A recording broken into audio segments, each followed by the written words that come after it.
उसके सामने तैरते हुए और उसकी दृष्टि को धुंधला कर रहे संदेश तेजी से पीछे हट गए। उसके चेहरे पर मुस्कान आने के कुछ ही सेकंड बाद वे गायब हो गए।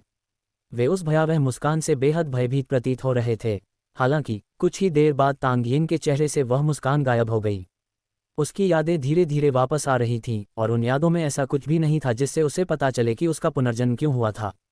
उसे समझ नहीं आ रहा था कि क्या हो रहा है, लेकिन यह अजीब था। इसलिए उसने अपनी ठुड्डी पर हाथ रखकर कई बातों पर विचार करना शुरू कर दिया। कुछ ही सेकंड बाद उनके दिमाग में विचारों की एक बत्ती जल उठी और उन्हें एक संभावना सूझी। उसने अपने शरीर के अंदर देखने के लिए पालथी मारकर बैठने में जरा भी संकोच नहीं किया। वह अपने पिछले जन्म में एक बहुत ही उच्च कोटि का साधक था, इसलिए साधना के बिना भी ऐसा करना उसके लिए बहुत स्वाभाविक था। उसने तुरंत जांच शुरू कर दी और धीरे धीरे उसके दिल में आश्चर्य की भावना पनपने लगी, क्योंकि उसे एहसास हुआ कि यह स्थिति काफ़ी चौंकाने वाली थी। इतनी सारी बातें समझ आने के बाद वह अचानक उठ खड़ा हुआ। अरे यार, मेरे शरीर की इससे कितनी समानता है, यकीन नहीं होता। इसकी ऊर्जा और आत्मा बिल्कुल मेरी जैसी है। क्या ऐसा हो सकता है? क्या ऐसा इसलिए है क्योंकि मैं किसी दूसरी दुनिया में हूँ? उसने आश्चर्य से कहा, हालांकि उसे यह एहसास था कि इस शरीर में कभी भी आध्यात्मिक हथियार नहीं था। उनमें कई समानताएं थीं, लेकिन रेन शियाओ की आत्मा के पास उसके जैसा स्वर्गीय हथौड़ा नहीं था और यहीं पर एक बहुत बड़ा अंतर निहित था। इसलिए उसका आश्चर्य इतना तीव्र था कि वह इसे जोर से चिल्लाने से खुद को रोक नहीं सका, लेकिन ऐसा नहीं था कि इसे सुनने वाला कोई था। फिर भी उसका मन तुरंत इस क्षण के बारे में जानकारी खोजने और यह जानने के लिए भटकने लगा कि उसने पुनर्जन्म क्यों लिया है। हालांकि यह सच है कि वे बहुत हद तक एक जैसी थीं, लेकिन वे एक समान नहीं थीं। तांग यिन का शरीर थोड़ा अलग है और तांग यिन की आत्मा अद्वितीय है, इसलिए उन्हें एक समान कहना असंभव है। तांग यिन अपनी उम्र के हिसाब से लंबा था और उसके बाल और आंखें हमेशा खूबसूरत चांदी के रंग की थीं, जबकि रेन शियाओ की आंखें जन्म से ही नीली थीं। उन्होंने निष्कर्ष निकाला कि वे हर तरह से एक जैसे नहीं थे, लेकिन फिर भी उनकी दिव्य आत्मा इस शरीर में समा सकती थी और यही विचित्रता निहित थी। एक बार पिताजी ने मुझसे कहा था कि यदि स्वर्ग और नरक की ऊर्जा एक तीव्र आघात के साथ किसी मृत शरीर पर मिश्रित हो जाए, तो आसपास भटकती आत्मा उस शरीर में प्रवेश करके उसे पुनर्जीवित कर सकती है। हालांकि मैं एक दानव के रूप में पुनर्जीवित होऊंगा, लेकिन मेरी दिव्य आत्मा अलग है। राक्षसी ऊर्जा मुझे नष्ट नहीं कर सकती, तो क्या ऐसा हो सकता है? उसने सोचा, लेकिन जल्द ही उसका चेहरा सिकुड़ गया। रुको, उसने सोचा। उसका तर्क सही लग रहा था, लेकिन एक संदेह उत्पन्न हुआ जिसने उसके पूरे शरीर में खतरे की घंटी बजा दी। एक निम्न स्तरीय दुनिया में वास्तविक राक्षसी ऊर्जा का अस्तित्व कैसे संभव है? उसने हैरानी से सोचा और तुरंत अपने विचारों से बाहर आकर अपने आसपास देखा। अंधेरे के कारण शायद उसे दिखाई न दे, लेकिन उसकी आंखें प्रशिक्षित हैं, इसलिए वह इस अंधेरे में भी थोड़ा बहुत देख सकता है। जैसे ही उसने दीवारों से ऊर्जा का थोड़ा सा रिसाव निकलते देखा, उसके रोंगटे खड़े हो गए और उसे बहुत डर लगा। उसने तुरंत इसकी पुष्टि करने के लिए नीचे देखा और क्षण भर के लिए उसका पूरा शरीर कांप उठा। ये यहाँ क्यों है? वह अत्यधिक भय और सदमे में चिल्लाया। फिर भी उसके मुंह से निकला एकमात्र सवाल यही था और वह जानता था कि उसे जवाब नहीं मिलेंगे, इसलिए वह तुरंत इस जगह पर इधर उधर कूदने लगा, इस भयावह खाई की दीवारों की ओर। ये जगह कितनी भयानक थी! ऐसी जगह और कहीं नहीं थी। वह इसे बहुत अच्छी तरह जानता था। वह जानता था कि यह कितनी भयानक जगह थी। अगर वह अपनी सर्वश्रेष्ठ स्थिति में भी होता, तब भी वह इस जगह में प्रवेश नहीं करता। प्रवेश करने का मतलब था मरना। इसलिए जब वह उस स्थान की दीवारों तक पहुंचा और ऊपर देखा, तो वह चकित रह गया। मैं इस पर चढ़ कैसे पाऊंगा? दीवारें तो बिल्कुल चिकनी हैं, उसने सोचा और उसका सिर लगातार इधर उधर हिलता रहा, कोई रास्ता सोचने की कोशिश में। तभी उसने अपनी आंखों के सामने तैरते हुए उन अक्षरों की उपस्थिति को देखा। उसने इसे नज़रअंदाज कर दिया था क्योंकि उसका दिमाग उथल पुथल में था और उसे यह समझने की ज़रूरत थी कि क्या हो रहा है, लेकिन अब जब उसने इसे देखा तो ऐसा लगा जैसे यह उससे कुछ समय से बात कर रहा हो। इसलिए भले ही वह नहीं जानता था कि वह क्या है, उसने उससे बात करने में ज़रा भी संकोच नहीं किया। अरे, मैं यहाँ से बाहर कैसे निकलूँ? उसने जल्दी से पूछा और सिस्टम नाम की किसी चीज़ की ओर इशारा किया। सिस्टम ने जब महसूस किया कि उससे बात की जा रही है, तो उसने तुरंत कई संदेश भेजे और तांग यिन के दृश्य को फिर से भर दिया। प्रिय मेज़बान, मेरा नाम डोमिनेशन सिस्टम है। मेरे पास यहाँ से निकलने का एक रास्ता है, लेकिन आपको मेरी शर्तें माननी होंगी, सिस्टम ने कहा। लेकिन इससे पहले कि वह अपनी बात पूरी कर पाता, तांग यिन ने उसे बीच में ही रोक दिया। रुको रुको, शर्तों के बारे में बाद में बात करेंगे, हमें यहाँ से जल्दी निकलना होगा। तुम्हारे पास क्या रास्ता है? तांग यिन ने अधीरता से चिल्लाते हुए कहा। उसे एक पल के लिए पीछे मुड़कर देखने की तीव्र इच्छा हुई, लेकिन फिर उसने तुरंत अपना ध्यान वापस सामने की ओर केंद्रित कर लिया। सच तो ये था कि वह डरा हुआ था। ये जगह बेहद डरावनी थी, इसमें कोई शक नहीं। इसके बारे में कई बार सुनने के बाद उसके मन में डर बैठ गया था। इसी वजह से उसकी चिंता बढ़ गई। एक और पल भी जीवित रहना बहुत खतरनाक होगा। अगर वह नहीं मरा तो वह अपंग हो जाएगा और अपने शेष छोटे जीवन के लिए बिस्तर पर ही पड़ा रहेगा। यहाँ से निकलने का रास्ता मैं तुम्हें बता सकता हूँ, लेकिन तुम्हें मेरी शर्त माननी होगी कि तुम मेरे होस्ट बनो, सिस्टम ने कहा, लेकिन तांग यिन ने उसे फिर से टोकने में संकोच नहीं किया। बोलते हुए उसने तुरंत सिस्टम को पकड़ने की कोशिश की। बाद की शर्तें मैं बाद में स्वीकार कर सकता हूँ, लेकिन अगर तुमने मुझे जल्दी से बाहर निकलने का रास्ता नहीं बताया तो हम मर जाएंगे। उसने चिल्लाते हुए हम मर जाएंगे शब्दों पर जोर देने की कोशिश की ताकि उसे भी एहसास हो जाए कि वह भी खतरे में है। फिर उसे एहसास हुआ कि वह इस चीज़ को पकड़ नहीं सकता। उसने कोशिश की, लेकिन उसका शरीर उसमें से ऐसे गुजर गया मानो वह अदृश्य हो। हालांकि सिस्टम को थोड़ी असहायता महसूस हुई। उसने उससे संवाद करने की कोशिश की और उसे यह समझाने की कोशिश की कि वह उसे अपने एक हिस्से के रूप में स्वीकार करे, लेकिन हर बार इस व्यक्ति ने उसे बीच में ही रोक दिया। इसलिए एक अनचाहा विचार मन में आया, इस जगह में ऐसा क्या डरावना है। उसने गुस्से से सोचा, लेकिन अनजाने में ही उसका यह विचार एक संदेश में बदल गया। जब तांग यिन ने इसे देखा तो उसने भौहें चढ़ाईं और इस चीज़ से बाहर निकलने का रास्ता निकालने की कोशिश करना छोड़ दिया। उसे इसे खुद ही ढूंढना था, इसलिए उसने संदेशों को नज़रअंदाज कर दिया और इधर उधर भागने लगा, लेकिन वह जानता था कि समय नज़दीक आ रहा है।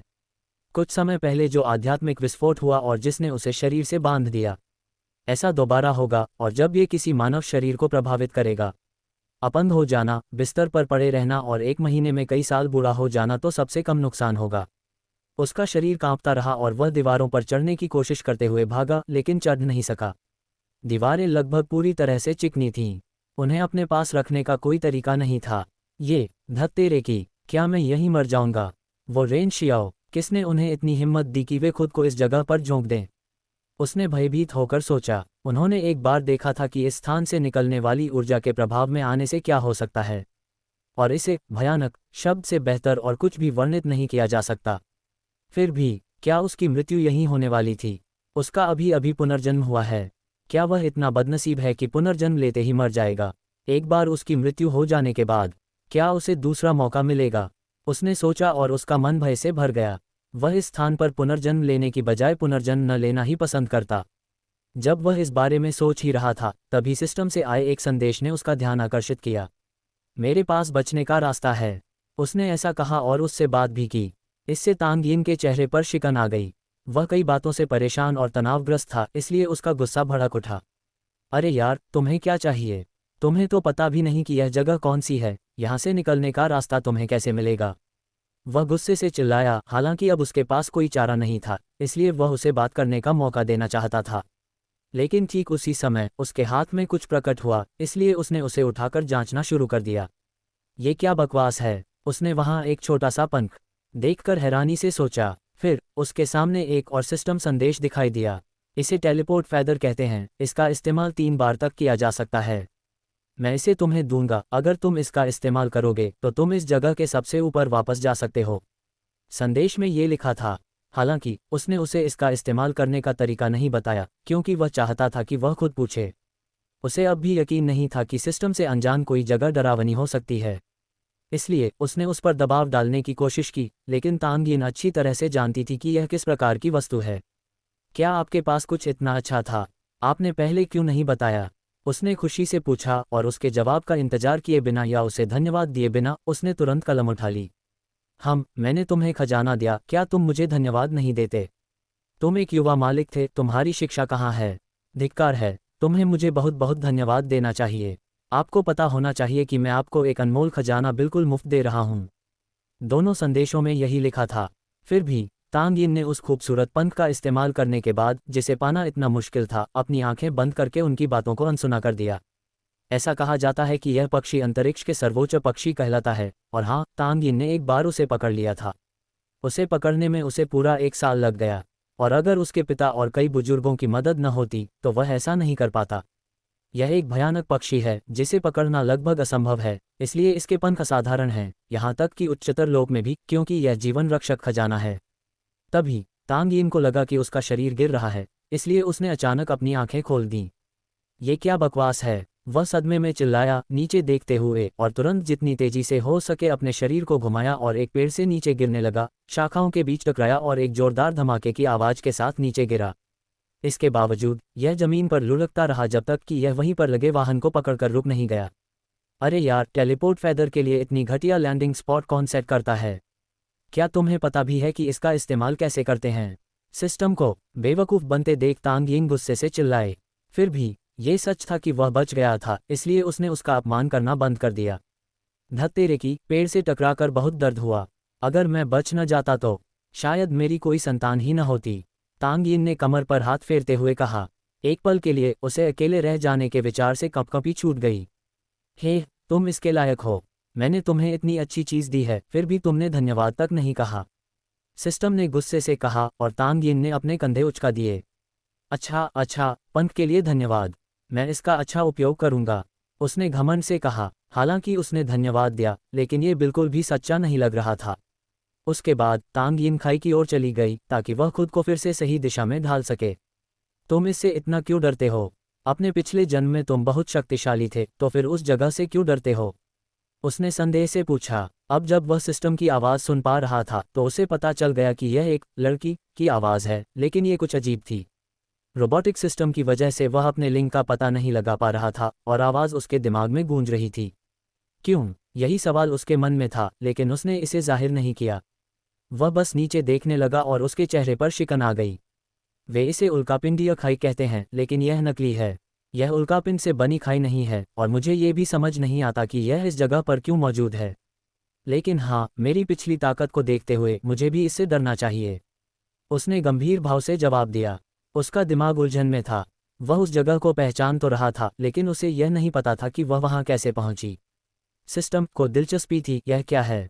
उसने पूछा। यह पहली बार था जब उसका सामना किसी ऐसी चीज़ से हुआ जिसके बारे में वह नहीं जानता था। ये तो एक अथाह खाई है, एक नरक है, लेकिन उससे भी कहीं ज़्यादा ऊंचा। इसे 19 स्तरीय अथाह खाई कहते हैं। ये तो बस स्तर 1 है और बाकी 18 स्तर यहीं गहराई में या किसी दूसरी दुनिया में हो सकते हैं, उसने कहा और मुड़ गया। इस जगह को देखकर उसके रोंगटे खड़े हो गए, इसलिए वह इसे देखना नहीं चाहता था, भले ही उसे इसकी जांच करने में दिलचस्पी थी। फिर भी सिस्टम इसके बारे में बात करना चाहता था, क्योंकि यह नाम उसे अतीत की किसी बात की याद दिलाता था। तुम क्या कहते हो? क्या 19 स्तरीय रसातल आकाश में कहीं नहीं था? उसने पूछा, और तांगीन ये देखकर आश्चर्यचकित रह गया कि वह इसे पहचान सकता है, इसलिए उसने सिर हिलाया। हाँ, सही है, 19 स्तरों वाला रसातल आकाश में कहीं होना चाहिए। खैर, बिल्कुल नहीं। ये किसी दुनिया में होना चाहिए, लेकिन वह दुनिया स्वर्ग में कहीं है। कोई नहीं जानता कि वह कहाँ है, इसलिए लोग ऐसा कहते हैं, उसने मुस्कुराते हुए कहा। हालांकि उसके मन में एक और विचार आया। एक खास व्यक्ति को याद करते हुए उसे याद आया कि वह जानता था कि वह जगह कहाँ स्थित है। उसके बाद वह एक पेड़ के सहारे पीछे झुक गया और अपने सामने मौजूद सिस्टम को देखने लगा। अरे, तुम्हारे पास इतना अच्छा खजाना कैसे है? उसने पूछा। उसके मन में कई सवाल थे, लेकिन उसे समझ नहीं आ रहा था कि किससे शुरुआत करे, इसलिए उसने इसी सवाल से शुरुआत करने का फैसला किया। उसके शरीर की जांच करने पर उसे एहसास हुआ कि यह शरीर बिल्कुल बेकार था। उसकी आध्यात्मिक शक्ति शून्य हो गई है, उसकी ऊर्जा समाप्त हो गई है और उसका आध्यात्मिक पात्र नष्ट हो गया है, जिससे वह साधना करने में असमर्थ है। इसलिए उसे खुद को फिर से तरोताजा करने के लिए एक खजाने की जरूरत थी और उसने सोचा कि शायद इस व्यवस्था में वह खजाना हो, क्योंकि उसके पास एक बहुत अच्छा पंख था। बेशक, मुझे ये चाहिए। क्या तुम नहीं जानते कि मैं कौन हूँ? सिस्टम ने गर्व से भरे संदेश के साथ कहा। तांगयिन ने अपना सिर हिलाया। सच कहूँ तो नहीं, मैं नहीं जानती कि तुम कौन हो। और क्या तुम्हारे पास कोई और खजाना है? तांगयिन ने फिर पूछा। मैंने तो तुम्हें कुछ देर पहले ही बता दिया था कि मैं कौन हूँ। तुम्हें कैसे नहीं पता? इसके अलावा मेरे पास अन्य खजाने हो या न हो, मुझे आपको ये बताने की क्या ज़रूरत है? सिस्टम ने गुस्से से पूछा। ओह हाँ, कुछ देर पहले आपने मुझे कुछ बताया था। सिस्टम, ओह, मुझे याद आ गया। सर्वव्यापी व्यवस्था है ना? तांगयिन ने मुस्कुराते हुए कहा, लेकिन व्यवस्था प्रसन्न नहीं हुई। वर्चस्व प्रणाली, मैंने कहा वर्चस्व प्रणाली। तांगयिन ने सिर हिलाया। उसे याद था कि ऐसा ही था, लेकिन कई संदेशों के ऊपर सर्व प्रणाली शब्द लिखा था, इसलिए उसने सोचा कि यही उसका नाम है। अच्छा, बात तो यही है। तो बताओ प्रभुत्व प्रणाली, तुम असल में क्या हो?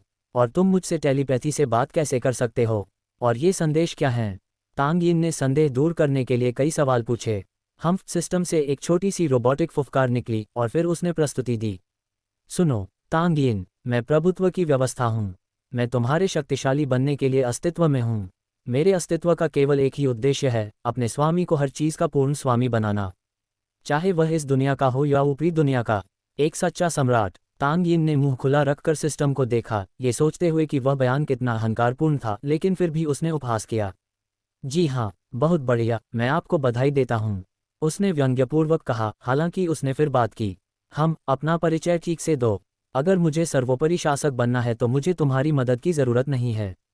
मैंने अपने पिता, जो ऊपरी लोक के सबसे शक्तिशाली और प्रतिभाशाली प्राणी थे, द्वारा स्थापित सभी रिकॉर्ड तोड़ दिए हैं। अगर उस विश्वासघात के कारण मेरी कम उम्र में मृत्यु न हुई होती तो 1000 वर्षों से भी कम समय में मैं पूरे ऊपरी लोक का सच्चा शासक बन गया होता। तुम मुझे क्या दे सकते हो?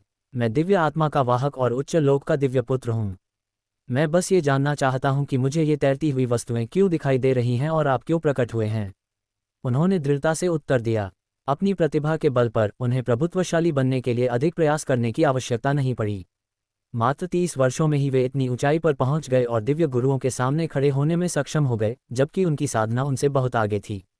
यदि उन्हें 100 वर्ष जीने की अनुमति दी जाए तो वे क्या हासिल करेंगे?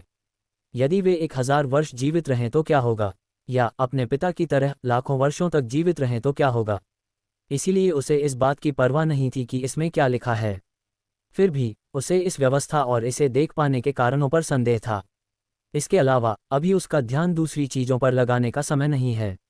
उसकी दुनिया में लोग उसके लिए रो रहे हैं और कुछ बदमाश भी उसके दिव्य हथौड़े से नष्ट होने का इंतजार कर रहे हैं। ये समय बर्बाद करने का समय नहीं है। कुछ क्षणों के लिए सिस्टम ने कोई प्रतिक्रिया नहीं दी, लेकिन फिर भी ये जल्द ही बोलने लगा। हे, फिर भी तुम मर गए। अगर मैं तुम्हारे साथ होता तो तुम नहीं मरते। उनकी कही आखिरी बात सुनकर तांग यिन अवाक रह गईं। फिर भी इससे पहले कि वह इसका जवाब दे पाता, सिस्टम ने दोबारा बोलना शुरू कर दिया। जब आप मुझे इस प्रश्न का उत्तर देंगे तभी मैं आपको उत्तर दूंगा। आपको ये कहाँ मिला? जैसे ही उसने ये कहा, तांग यिन के सामने हवा में तैरती हुई एक वस्तु प्रकट हुई। इस वस्तु को देखकर तांग यिन की आंखें आश्चर्य से चौड़ी हो गईं और उसने उसे पकड़ लिया। यह मेरे साथ आया था। इसे देखते ही उसके मुंह से अनायास ही यह आवाज निकल पड़ी। यह एक छोटी ढाल के आकार की वस्तु थी जिस पर वर्चस्व लिखा हुआ था। ये तो स्पष्ट है, वह वस्तु ही प्रणाली प्राप्त करने के लिए उपयोग की जाती है। यह आपकी आत्मा से जुड़ी है, आपके शरीर से नहीं। ये सुनकर तांग यिन थोड़ी स्तब्ध रह गई और उसे कुछ हद तक बात समझ में आई। क्या यह आत्मा से जुड़ा है? क्या यह आत्मा का ही कोई हिस्सा है? किस प्रकार का? उसने मन ही मन सोचा। उसे इन सवालों के जवाब की उम्मीद नहीं थी, लेकिन उन्हें आश्चर्य हुआ जब उन्हें वह मिल गया। हाँ, यह एक आत्मा वस्तु है। मुझसे यह मत पूछो कि यह किस प्रकार की है, मुझे भी नहीं पता। तांग यिन ने सिस्टम को देखा और पूछा, क्या तुम मन की बात पढ़ सकते हो? मैं तुम्हारी आत्मा से जुड़ा हुआ हूँ, मैं क्यों नहीं जुड़ सकता? बात समझ में आती है, उसने जवाब दिया, और थोड़ी बातचीत के बाद उसने अपनी नज़र फिर से उस वस्तु पर टिका दी। जब उसे वह वस्तु मिली तो वह निर्जीव थी, लेकिन वह एक प्रभावशाली स्थान पर थी, इसलिए उसने उसे यह सोचकर रख लिया कि वह उपयोगी साबित होगी। लेकिन अब यह थोड़ा अलग दिख रहा था। यह एक सुंदर दिव्य प्रकाश से जगमगा रहा था। उस समय उन्होंने इस वस्तु को प्राप्त करने के लिए अपनी जान जोखिम में डाल दी, क्योंकि सभी लोग कहते थे कि यह अद्भुत है, हालांकि किसी को भी इसका उपयोग नहीं पता था। यहाँ तक कि उनके पिता ने भी एक बार इसे प्राप्त करने का प्रयास किया था, लेकिन वे सफल नहीं हो सके। उन्हें इस तरह की वस्तु के इस तथाकथित वर्चस्व प्रणाली होने की उम्मीद नहीं थी। इसे पाने के लिए मैं लगभग मर ही गई थी। 1 साल से ज्यादा की मेहनत और उस दरिंदे का पीछा करते हुए पूरे 1 महीने तक नींद नहीं आई, और तुम कहते हो कि यह सब तुम्हें पाने के लिए था? तांग यिन ने पूछा। हाँ, सही है, उद्देश्य सिस्टम को सक्रिय करना है। मैं एक स्वतंत्र इकाई हूँ जो उस वस्तु में समाहित है, मेरा उस पर नियंत्रण है, लेकिन साथ ही वह मुझे सीमित भी करती है। यह एक बहुत ही उच्च स्तरीय कंटेनर टाइप सोल टूल है ना? तुम एक आत्मा हो, है ना? उसने एक बार फिर पूछा, लेकिन उन्हें कोई जवाब नहीं मिला। सिस्टम कई मिनट तक शांत रहा और उसने कोई प्रतिक्रिया नहीं दी। तांग यिन ने तुरंत हार मान ली, वह मौन ही अपने आप में उत्तर था। लेकिन अब उसे संदेह होने लगा था। अगर तुम हमेशा से यहीं थे तो तुमने पहले सक्रियता क्यों नहीं दिखाई? और तुम मुझे क्या दे सकते हो? ये प्रणाली केवल निम्न लोक में ही सक्रिय हो सकती है, और मेरे पिछले मेजबान ने मुझे उच्च लोक में छोड़ दिया था, इसलिए मैं स्वयं को सक्रिय नहीं कर सका। आपके दूसरे प्रश्न के संबंध में मैं आपको बहुत कुछ दे सकता हूँ। मैं ज्ञान और शक्ति का स्रोत हूँ, लेकिन मैं स्वयं ऐसा नहीं कर सकता, इसके लिए आपको मेरा मेज़बान बनना होगा। यद्यपि आप पूरी तरह से उपयुक्त नहीं हैं, फिर भी किसी अज्ञात कारण से मैं आपसे दूर नहीं रह सकता। सिस्टम द्वारा ऐसा कहने के बाद उसके सामने फिर से 2 संदेश दिखाई दिए। क्या आप वर्चस्व प्रणाली को स्वीकार करते हैं? यदि आप ऐसा करते हैं तो सब कुछ आपके वश में होगा। स्वीकार खारिज। इससे तांग यिन ने थोड़ा सा भौहें सिकुड़ी और कई बातों पर विचार करने लगी। एक आत्मा जो मेरी किसी वस्तु पर निर्भर है, अगर वह मुझसे दूर नहीं जा सकती तो इसका कारण वह सेवक स्वामी अनुबंध है जो मैंने उस समय अपनी दिव्य आत्मा के साथ किया था, इसलिए वह खतरनाक नहीं होनी चाहिए। उसने सोचा। साथ ही उसे अपने संप्रदाय में सिस्टम नामक किसी चीज़ की याद आई। हालांकि केवल नाम ही लिखा था, लेकिन यह उसके सामने मौजूद कोई चीज़ हो सकती है। अगर मेरे पास इस तरह के और खजाने होते तो ये बुरा विचार नहीं होता, उसने सोचा। और तभी सिस्टम ने एक बार फिर बात की। मैं तुम्हें शक्ति दे सकता हूं, लेकिन तुम्हें स्वीकार करवाने के लिए मैं कुछ और भी कर सकता हूं, सिस्टम ने कहा। इससे तांग यिन की दिलचस्पी बढ़ी। यह क्या है? उसने पूछा। तुम्हारा शरीर अपंग हो गया था, तुमने देखा था ना? तुम्हारा आध्यात्मिक अस्थि शरीर आध्यात्मिक पात्र के साथ नष्ट हो गया। तुम्हारे पास न केवल हड्डियां नहीं बची, बल्कि नई हड्डियां प्राप्त करने का अवसर भी खो दिया। इसलिए मेरे पास आध्यात्मिक अस्थि शरीर को पुनर्स्थापित करने का एक तरीका है, सिस्टम ने कहा और चुप हो गया। तभी तांग यिन की आंखों के सामने एक तेज रोशनी कौंधी। वाकई ये दिलचस्प था। मेरे पास इसे करने का एक तरीका है, लेकिन इसमें मुझे थोड़ा समय लगेगा, शायद कई साल। अगर हम आपके तरीके से चलें तो मुझे कितना समय लगेगा? उसने पूछा। अधिकतम 1 वर्ष। तब तांग यिन ने रुचि से मुस्कुराते हुए कहा, ठीक है, मैं आपका मेज़बान बनने के लिए सहमत हूँ, उसने जवाब दिया। अगर यह सिर्फ 1 साल की सजा है तो इससे बदला लेने में लगने वाला समय कम हो जाएगा। यह एक अच्छा सौदा था। डिंग। टैंग यिन को सर्वप्रणाली की नई मेजबान बनने पर हार्दिक बधाई। डिंग। मेज़बान तांग यिन का पुनर्जन्म हुआ है। वर्तमान मेज़बान के शरीर के 2 नामों की पुष्टि हो चुकी है, रेन शियाओ और तांग यिन। डिंग। अब से आप कौन सा नाम चुनेंगे? इस पर तांग यिन ने भौहें चढ़ाईं। उन्हें उम्मीद नहीं थी कि सिस्टम उनसे ये सवाल पूछेगा। अगर उन्हें अपने नाम और किसी और के नाम में से किसी एक को चुनने का मौका मिले तो वे किसी और का नाम क्यों चुनेंगे? लेकिन अब जब वह रेन शियाओ के शरीर में था तो वह नाम उसे पुरानी यादों से भर देता था और उसे हाल ही में घटी यादों की याद दिलाता था। कुछ क्षणों के लिए उस पर अपराधबोध, आक्रोश, दया और घृणा की भावनाएं हावी हो गईं। मरने से पहले रेन शियाओ की यही भावनाएं थीं। उसके दिल में इतनी सारी भावनाएं उमड़ रही थीं कि उसने आह भरी। धोखा दिए जाने का, बेचे जाने का एहसास। मैं तुम्हारा नाम नहीं ले सकता, लेकिन मैं तुम्हारे लिए बदला लूंगा। चिंता मत करो, मैं तांग संप्रदाय के दिव्य उत्तराधिकारी और दिव्य पुत्र के रूप में शपथ लेता हूँ, मैं तुम्हारी बहन को बचाऊंगा और उन कमीनों को मार डालूंगा। उसने सोचा, शायद उसकी आत्मा का कोई अंश अभी भी वहां मौजूद हो और वह शपथ उसे आश्वस्त कर दे। वह किसी और के शरीर में प्रवेश कर रहा था, एक ऐसा शरीर जिसका उसके मूल शरीर से अविश्वसनीय संबंध था, एक ऐसा संबंध जिसे उसने अभी तक खोजा नहीं था। इसलिए वर्तमान प्रतिशोध लेना एक अच्छा निर्णय है। तांग यिन। उन्होंने कहा कि अपना नाम खुद चुन लें। डिंग। मेज़बान तांग यिन को बधाई। उनकी आंखों के सामने स्वागत संदेश दिखाई दिए, लेकिन उन्होंने उन्हें नज़रअंदाज कर दिया और एक बड़े संदेश को देखा जिसने उन्हें स्तब्ध कर दिया। बुनियादी होस्ट सांख्यिकी। नाम तांग यिन। पूर्व नाम रेन शियाओ। शारीरिक आयु 21 वर्ष, तांग यिन के रूप में 32 वर्ष। लिंग पुरुष। ऊंचाई 1.80, तांग यिन के रूप में 1.97। साधना क्षेत्र अपंग। असली ताकत वह एक अपंग है। आध्यात्मिक हथियार दोहरे आध्यात्मिक हथियार का उत्परिवर्तित रूप, जुड़वां स्वर्गीय हथौड़े सोया हुआ। धन आध्यात्मिक स्वर्ण सिक्कों में 0।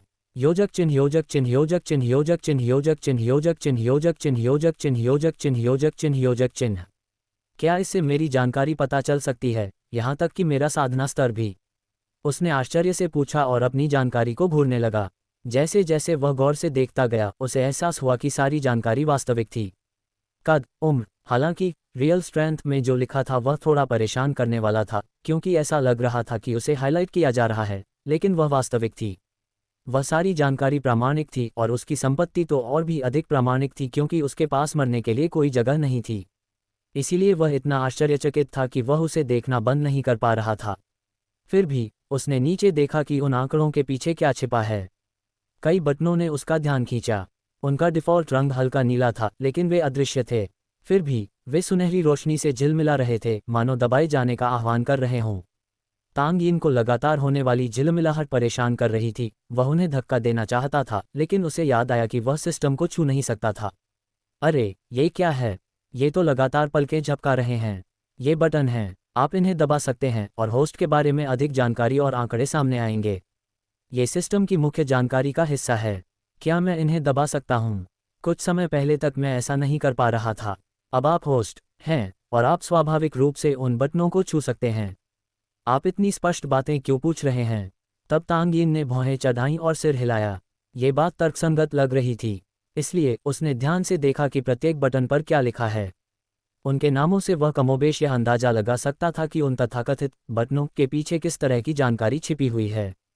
वे स्पष्ट थे।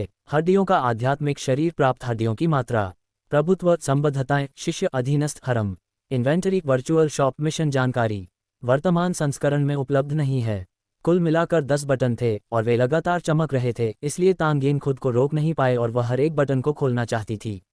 उसने पहला बॉक्स खोला और उसमें वही जानकारी मिली जो उसे पहले से पता थी, बस एक चीज़ उपलब्ध नहीं के रूप में दिखाई दी। ये देखकर वह बाहर निकला और दूसरे बॉक्स में प्रवेश किया। बाहर निकलने के लिए वह सोच सकता था, जिससे उसे थोड़ा आश्चर्य हुआ, या फिर तीर के निशान वाले दूसरे बटन को दबाकर भी बाहर निकल सकता था। वह इस नए खंड को देखकर आश्चर्यचकित रह गया, क्योंकि इसमें प्राप्त प्रत्येक आध्यात्मिक अस्थि के लिए एक खंड, प्राप्त जानवरों का विवरण और उनकी क्षमताओं का वर्णन शामिल था। हालांकि फिलहाल ये खंड खाली था क्योंकि उसके पास कोई आध्यात्मिक अस्थि नहीं थी। साधना करने के लिए आपको केवल आध्यात्मिक ऊर्जा और उसे धारण करने के लिए एक आध्यात्मिक पात्र की ही आवश्यकता नहीं होती, आपको इससे कहीं अधिक की आवश्यकता होती है। साधना एक लंबी और व्यापक प्रक्रिया है जिसमें आध्यात्मिक ऊर्जा को आध्यात्मिक हड्डियों के साथ विकसित किया जाता है।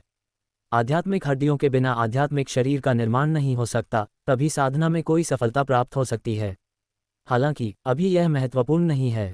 उस खंड में तांग यिन को अपने शरीर के प्रत्येक अंग के लिए सबसे उपयुक्त आध्यात्मिक अस्थि के प्रकार के बारे में भी जानकारी मिली। यही बात उन्हें सबसे ज्यादा हैरान कर गई, लेकिन कुछ देर देखने के बाद उन्होंने उस खंड को बंद कर दिया और अगले खंड को देखने की कोशिश की। निम्नलिखित 4 अनुभाग, डोमेन, संबद्धताएं, शिष्य और अधीनस्थ उसे समीक्षा करने की अनुमति नहीं दे रहे थे। हालांकि इसने अंतिम 3 के बारे में स्पष्टीकरण दिया, लेकिन पहले के बारे में कोई जानकारी नहीं दी, इसलिए उसे सिस्टम का सहारा लेना पड़ा। अरे, ये डोमेन आखिर क्या है? ये मुझे इसके पीछे क्या है ये देखने नहीं दे रहा, बता रहा है कि मेरे पास अनुमति नहीं है। डोमेन, जैसा कि नाम से ही स्पष्ट है, शक्ति के डोमेन हैं। होस्ट शक्ति का डोमेन क्षेत्र से भिन्न होता है, लेकिन यदि भविष्य में आप अपने नियंत्रण में सेनाएं प्राप्त करते हैं तो डोमेन अनुभाग को 2 भागों में विभाजित किया जाएगा। एक उनके शक्ति डोमेन को प्रदर्शित करने के लिए और दूसरा उनके क्षेत्र, बल डोमेन या संप्रदाय को दर्शाने के लिए। ये संक्षिप्त स्पष्टीकरण सुनने के बाद तांग यिन ने सिर हिलाया। अब ये बात मायने नहीं रखती थी, उसे फोर्स प्राप्त करने की कोई परवाह नहीं थी। और पावर डोमेन का विषय मूल रूप से उच्च शक्ति वाली क्षमताएं हैं जिनका प्रभाव क्षेत्र पर पड़ता है। यह ऐसी चीज नहीं है जिसे वह भी प्राप्त कर सकता है। ये देखने के बाद उसने हरम वाले हिस्से में देखा, जिसके बारे में वह पहले से ही जानता था। जाहिर है उस समय वहां कुछ भी नहीं था। नए संसार में पुनर्जन्म लेने के पहले ही दिन किसे हरम मिलेगा। इसलिए उसने ऑनलाइन स्टोर खोलने की कोशिश की, लेकिन उसे लॉग इन करने की अनुमति नहीं मिली। सिस्टम के अनुसार इसका कारण यह है कि उसके पास लॉग इन करने की अनुमति नहीं है। जब वह और मजबूत हो जाएगा तब उसे अनुमति मिल जाएगी। मिशन में उसे कुछ भी नहीं मिला क्योंकि उसने अभी तक सिस्टम के मिशन प्राप्त नहीं किए थे। इन्वेंट्री के संबंध में ये वह हिस्सा था जिसने उन्हें स्पष्ट रूप से आश्चर्यचकित कर दिया। उसने कभी सोचा भी नहीं था कि ऐसी कोई चीज़ भी होगी। इसकी मदद से वह अपने अंदर हर तरह की चीज़ें रख सकता था, बशर्ते वे जीवित चीज़ें न हों। यह उसकी दुनिया का एक भंडारण घेरा था, लेकिन ऐसा घेरा जो किसी को दिखाई नहीं देता था। उसकी दुनिया में एक जैसी क्षमता प्राप्त करने के 2 तरीके थे, हालांकि एक में दूसरे की तुलना में अधिक शक्ति की आवश्यकता होती थी, लेकिन दोनों में से किसी के पास भी वह क्षमता नहीं थी जिसका दावा इस इन्वेंटरी ने किया था। इस चीज़ की शुरुआती क्षमता 10,000 वर्ग मीटर से अधिक है, जो हास्यास्पद है, लेकिन सिस्टम के अनुसार वह अभी भी उस सीमा को अपग्रेड और विस्तारित कर सकता है। तांग यिन काफ़ी देर तक इस पर विचार करता रहा और उसने सिस्टम से उन विभिन्न चीज़ों के बारे में बात की जो वह इस सिस्टम के बारे में जानना चाहता था। उन्होंने प्रत्येक अनुभाग का अध्ययन किया और प्रत्येक अनुभाग के लिए सिस्टम से जानकारी प्राप्त करने का प्रयास किया, हालांकि वे अपने कार्य का अधिकांश भाग पूरा नहीं कर सके। फिर भी उन्होंने कई रोचक बातें सीखीं। उदाहरण के लिए, इस प्रणाली के अनुसार साधना में इसकी सहायता उसे बहुत आश्चर्यचकित कर देगी। हालांकि इसने उसे यह स्पष्ट रूप से नहीं बताया कि किस प्रकार का आश्चर्य होगा, लेकिन इसने उसे गहराई से सोचने पर मजबूर कर दिया। साथ ही सिस्टम के अनुसार समय समय पर विभिन्न प्रकार के मिशन दिखाई देंगे और मिशन की कठिनाई के आधार पर उसे पूरा करने पर सिस्टम उसे अलग अलग पुरस्कार देगा। मिशन विविध प्रकार के हो सकते हैं और उनका कोई निश्चित गंतव्य होना भी आवश्यक नहीं है, वे सिस्टम की इच्छा के अनुसार स्वयं प्रकट होंगे। इस स्पष्ट उत्तर ने तांग यिन को ये संदेह करने पर मजबूर कर दिया कि सिस्टम खुद को वर्चस्व प्रणाली क्यों कहता है। लेकिन उसने उसे बताया कि प्रत्येक मिशन उसे शक्ति, सामर्थ्य और धन प्रदान करेगा। एक प्रभुत्वशाली व्यक्ति बनने के लिए क्या चाहिए? शक्ति और धन। तो अगर वह ऐसा सोचता था तो ये काफ़ी हद तक तर्कसंगत प्रतीत होता था। हालांकि उसे यह नहीं पता था कि इससे उसे किस तरह की शक्ति प्राप्त होगी। सिस्टम से बात करने और अपने विचारों को शांत करने के बाद वह अपनी जगह से उठा और क्षितिज की ओर देखा। इस समय तक सूरज डूब रहा था, इसलिए काफ़ी रात हो चुकी थी। अगर इस शरीर की यादें सही हैं तो मैं महाद्वीप के पूर्वी छोर पर हूँ। इस जगह पर ली परिवार का कोई दबदबा नहीं है और इसे संरक्षण देने वाला संप्रदाय दक्षिणी क्षेत्र का एक महान संप्रदाय है जो पूर्वी क्षेत्र के एक महान संप्रदाय के खिलाफ युद्ध में है। तांग यिन ने निकटतम शहर के बारे में सोचने की कोशिश करते हुए कहा, लेकिन कुछ देर सोचने के बाद उसने गुस्से से अपनी आंखें खोलीं। धत्तेरे की, रेन शियाओ कितना गैरजिम्मेदार आदमी था। उसे अपनी दुनिया में शहर का पता कैसे नहीं हो सकता। धिक्कार है, अब मैं शहर कैसे जाऊंगा? तांग यिन समझ गया कि वह गुस्से में है, इसलिए वह चलने लगा। धत्तेरे की, अगर मुझे रास्ता बताने के लिए कोई शहर ही नहीं मिल रहा तो मैं ऐसी जगह कैसे पहुंचूं जहां जानवर हों? अगर मुझे जानवर ही नहीं मिल रहे तो मुझे रक्षात्मक हथियारों के लिए सामग्री कहाँ से मिलेगी? मैं कोई साधक नहीं हूँ। हे भगवान, रेन शियाओ, तुम कितने गैरजिम्मेदार हो। वह गुस्से में पैर पटकते हुए इस शरीर के पिछले स्वामी का अपमान करता रहा, लेकिन फिर भी वह उन 3 दिशाओं में से किसी एक की ओर चलने लगा जिन्हें वह चुन सकता था। खैर, दोनों में से एक रास्ता तो ठीक था क्योंकि वह उसी जगह से नहीं निकल सकता था जहां से रेन शियाओ का हत्यारा गया था।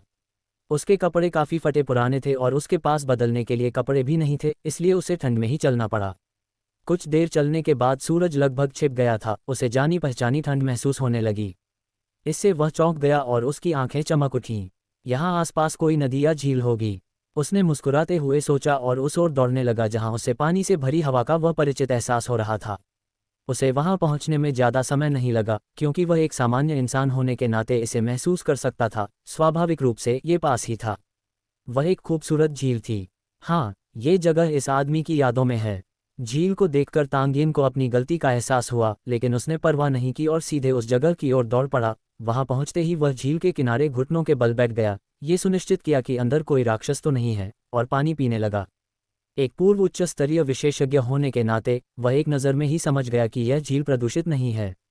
इसका पानी शुद्ध था, इसलिए वह इसे बिना किसी समस्या के पी सकता था। आज उसके जीवन में इतनी सारी बातें घट चुकी थीं कि उसे बहुत प्यास लगी थी, इसलिए उसने हाथों से खूब पानी पिया। हे भगवान, यही तो जीवन है, उसने कुछ देर पानी पीने के बाद कहा। ऐसा लगा जैसे सिस्टम ने उसे कुछ बताया हो, लेकिन उसने उसे नज़रअंदाज कर दिया क्योंकि उसे वह बात ज़्यादा महत्वपूर्ण नहीं लगी। सिस्टम ने उसे जो कुछ भी बताया उसमें से कई बातें उसके लिए महत्वहीन थीं। ज्ञान के मामले में शायद वह व्यवस्था से भी अधिक जानता हो। कुछ देर बाद वह नहाने के लिए पानी में कूद गया और उसने अपने सारे कपड़े पहने हुए ही ऐसा किया। लेकिन जैसे ही उसका चेहरा पानी के ऊपर आया, उसे कुछ अजीब सा महसूस हुआ। अरे यार, मेरे चेहरे में खुजली क्यों हो रही है? उसने बड़े संदेह के साथ मन ही मन सोचा। उसके दिमाग में ख्याल आया कि कहीं इस झील में कोई जहर तो नहीं है, लेकिन उसने तुरंत इस विचार को खारिज कर दिया। उसे पूरा यकीन था कि इसमें जहर नहीं है। पहले तो वह पानी पीने में इतना मग्न था कि उसे अपना चेहरा देखने का समय ही नहीं मिला। लेकिन उसे यह अजीब लगा, और यह और भी अजीब तब हो गया जब उसने अपने चेहरे पर कुछ गाढ़ा और गर्म सा बहता हुआ महसूस किया। इसी वजह से वह तुरंत शांत हो गया, जिससे पानी में कोई लहर नहीं उठी, और उसने पानी को दर्पण की तरह इस्तेमाल करते हुए खुद को देखा। खुद को इस हालत में देखकर वह पूरे 1 मिनट तक स्तब्ध रह गया। अनजाने में ही उसने अपना हाथ अपने चेहरे तक उठाया और उसे छू लिया। उस क्षण उसे अपनी आंखों पर विश्वास नहीं हो रहा था, जिस चेहरे पर उसे हमेशा गर्व था। हालांकि मरने से पहले की तुलना में अब वह ज़्यादा जवान दिख रहा था। आखिर 11 साल में उम्र का फ़र्क तो होता ही है, और चूंकि रेन शियाओ और वह कई मामलों में एक जैसे थे, इसलिए उसका चेहरा उसे 20 साल की उम्र के अपने चेहरे की याद दिला रहा था। अपरिपक्वता और दुनिया को जानने की चाहत का वो अंश अभी भी मौजूद था, लेकिन उसके चेहरे पर 2 बड़े गहरे घाव थे। ये सब क्या बकवास है? उसने झुंझलाहट में खुद से पूछा, लेकिन अनजाने में ही चिल्लाकर कह दिया। फिर भी उसे कोई परवाह नहीं थी। उनका चेहरा हमेशा बेदाग रहा था, और ये परिपूर्ण चेहरा ही उन्हें तांग संप्रदाय के दिव्य पुत्र और दुनिया के सबसे वांछित पुरुषों में से एक के रूप में दर्शाता था। पर अब उन 2 गहरे घावों ने उसके खूबसूरत चेहरे को पूरी तरह से दागदार कर दिया था, और वे लगभग पूरी तरह से उसे पार कर गए। यह एक पल के लिए उसे कुछ निराशा महसूस हुई। वह अपने परिवार और अपनी प्रिय पत्नियों के सामने इस तरह खुद को दिखाने में बहुत शर्म महसूस करेगा। वह उनका सामना कैसे कर सकता था? ईश्वर के पुत्र को भला ऐसे घाव कैसे हो सकते थे? यह एक अपमान है और उनकी प्रतिष्ठा पर धब्बा है। उस क्षण उसे उन कारणों की याद आ गई जिनसे ये निशान बने होंगे। जिस क्षण रेन शियाओ रसातल में कूदा, विभिन्न तीव्रताओं की कई क्षमताओं ने उस पर जोरदार प्रहार किया और उसे कई बार रसातल की दीवारों से टकराकर वापस उछाल दिया। वो पल ही था, उसने सोचा और भौहें सिकुड़ी। तुम निकम्मे कमीनों, मैं तुम्हें मार डालूंगी। तांग यिन ने उस क्षण उन्माद में चिल्लाते हुए लगातार पानी पर मुक्के बरसाए। हरामखोर, हरामखोर, हरामखोर। पानी पर मारा गया उसका हर वार उसके मुंह से निकलने वाली एक और गाली थी। ये तो उनकी प्रतिष्ठा का अपमान है। तांग संप्रदाय के कुलपति के पुत्र की प्रतिष्ठा पर यह एक घोर अपमान है। ये तो उनके नाम का घोर अपमान है। उसका गुस्सा बढ़ता ही जा रहा था। जितना ज्यादा वह इसके बारे में सोचता उतना ही ज्यादा परेशान हो जाता। लेकिन इस बार उसे शांत होना पड़ा। बेवजह गुस्सा करने का समय नहीं था क्योंकि अभी उसमें पलटवार करने की ताकत नहीं थी। इसी वजह से वह शांत हो गया और सोचने लगा। ऐसा नहीं था कि कोई उम्मीद ही नहीं थी। घावों का ठीक होना नामुमकिन नहीं है। यह इस बात पर निर्भर करता है कि घाव किस प्रकार का है, किस चीज़ से बना है और इसे ठीक कराने के लिए कितना खर्च करने को तैयार है। साथ ही आध्यात्मिक हड्डियों की सहायता से भी घाव ठीक किए जा सकते हैं, लेकिन उन्हें उस तरह से ठीक करने के लिए मुझे एक स्पिरिट बोन की ज़रूरत है जिसे पाना मुश्किल है, यहाँ तक कि मेरी दुनिया में भी। खैर, वह तरीका भी था। उसने जल्दी से इन निशानों को मिटाने के विकल्पों और तरीकों पर विचार किया। क्योंकि वे गहरे घाव थे और अभी हाल ही में बने थे, इसलिए उसने कई संभावनाओं के बारे में सोचा। लेकिन वहाँ एक समस्या थी। अगर ये निशान उन दीवारों के कारण बने हैं जो 19वें स्तर के रसातल की आभा से सराबोर थीं, तो इनमें से कई तरीके बेकार हो जाएंगे। तांग यिन ने भौहें चढ़ाते हुए सोचा, धिक्कार है उन नीच कमीनों पर। उस क्षण उसका गुस्सा फिर से भड़कने ही वाला था, लेकिन वह जानता था कि खुद को कैसे शांत करना है। ये सच है कि इससे उसे मजबूत बनने से नहीं रोका जा सकेगा, लेकिन वह हमेशा से ही ईश्वर का पुत्र था जिसे अपनी प्रतिभा और सुंदरता पर गर्व था। वह लोगों के सामने इस तरह का व्यवहार कैसे कर सकता था? ये दो गहरे घाव जो जल्द ही निशान बन जाएंगे, वास्तव में उसे बहुत पीड़ा दे रहे थे, क्योंकि वे उसके गौरव के स्रोतों में से एक को कलंकित करते हैं। और इससे भी बुरी बात यह है कि इसे ठीक करने के बहुत कम तरीके हैं।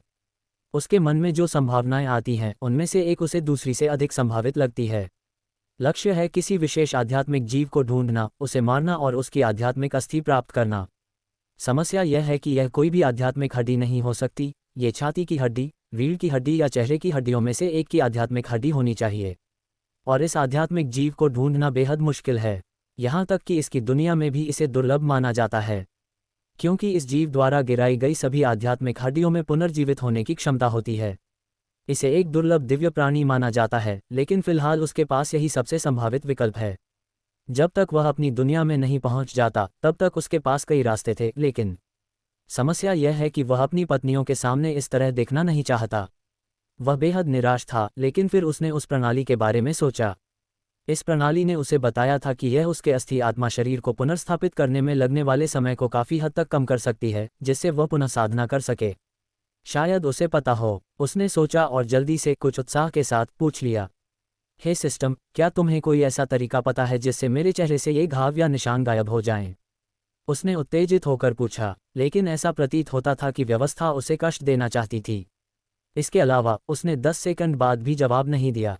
नहीं 30 सेकंड, 1 मिनट बीत चुका था और तांग यिन अधीर होने लगी थी। अरे, जैसे ही वह दोबारा बोलने वाला था, सिस्टम ने जवाब देने का फैसला किया। तरीके तो हैं, लेकिन मेरे मौजूदा संस्करण में यह संभव नहीं है। आपको मेरा सिस्टम अपग्रेड करना होगा।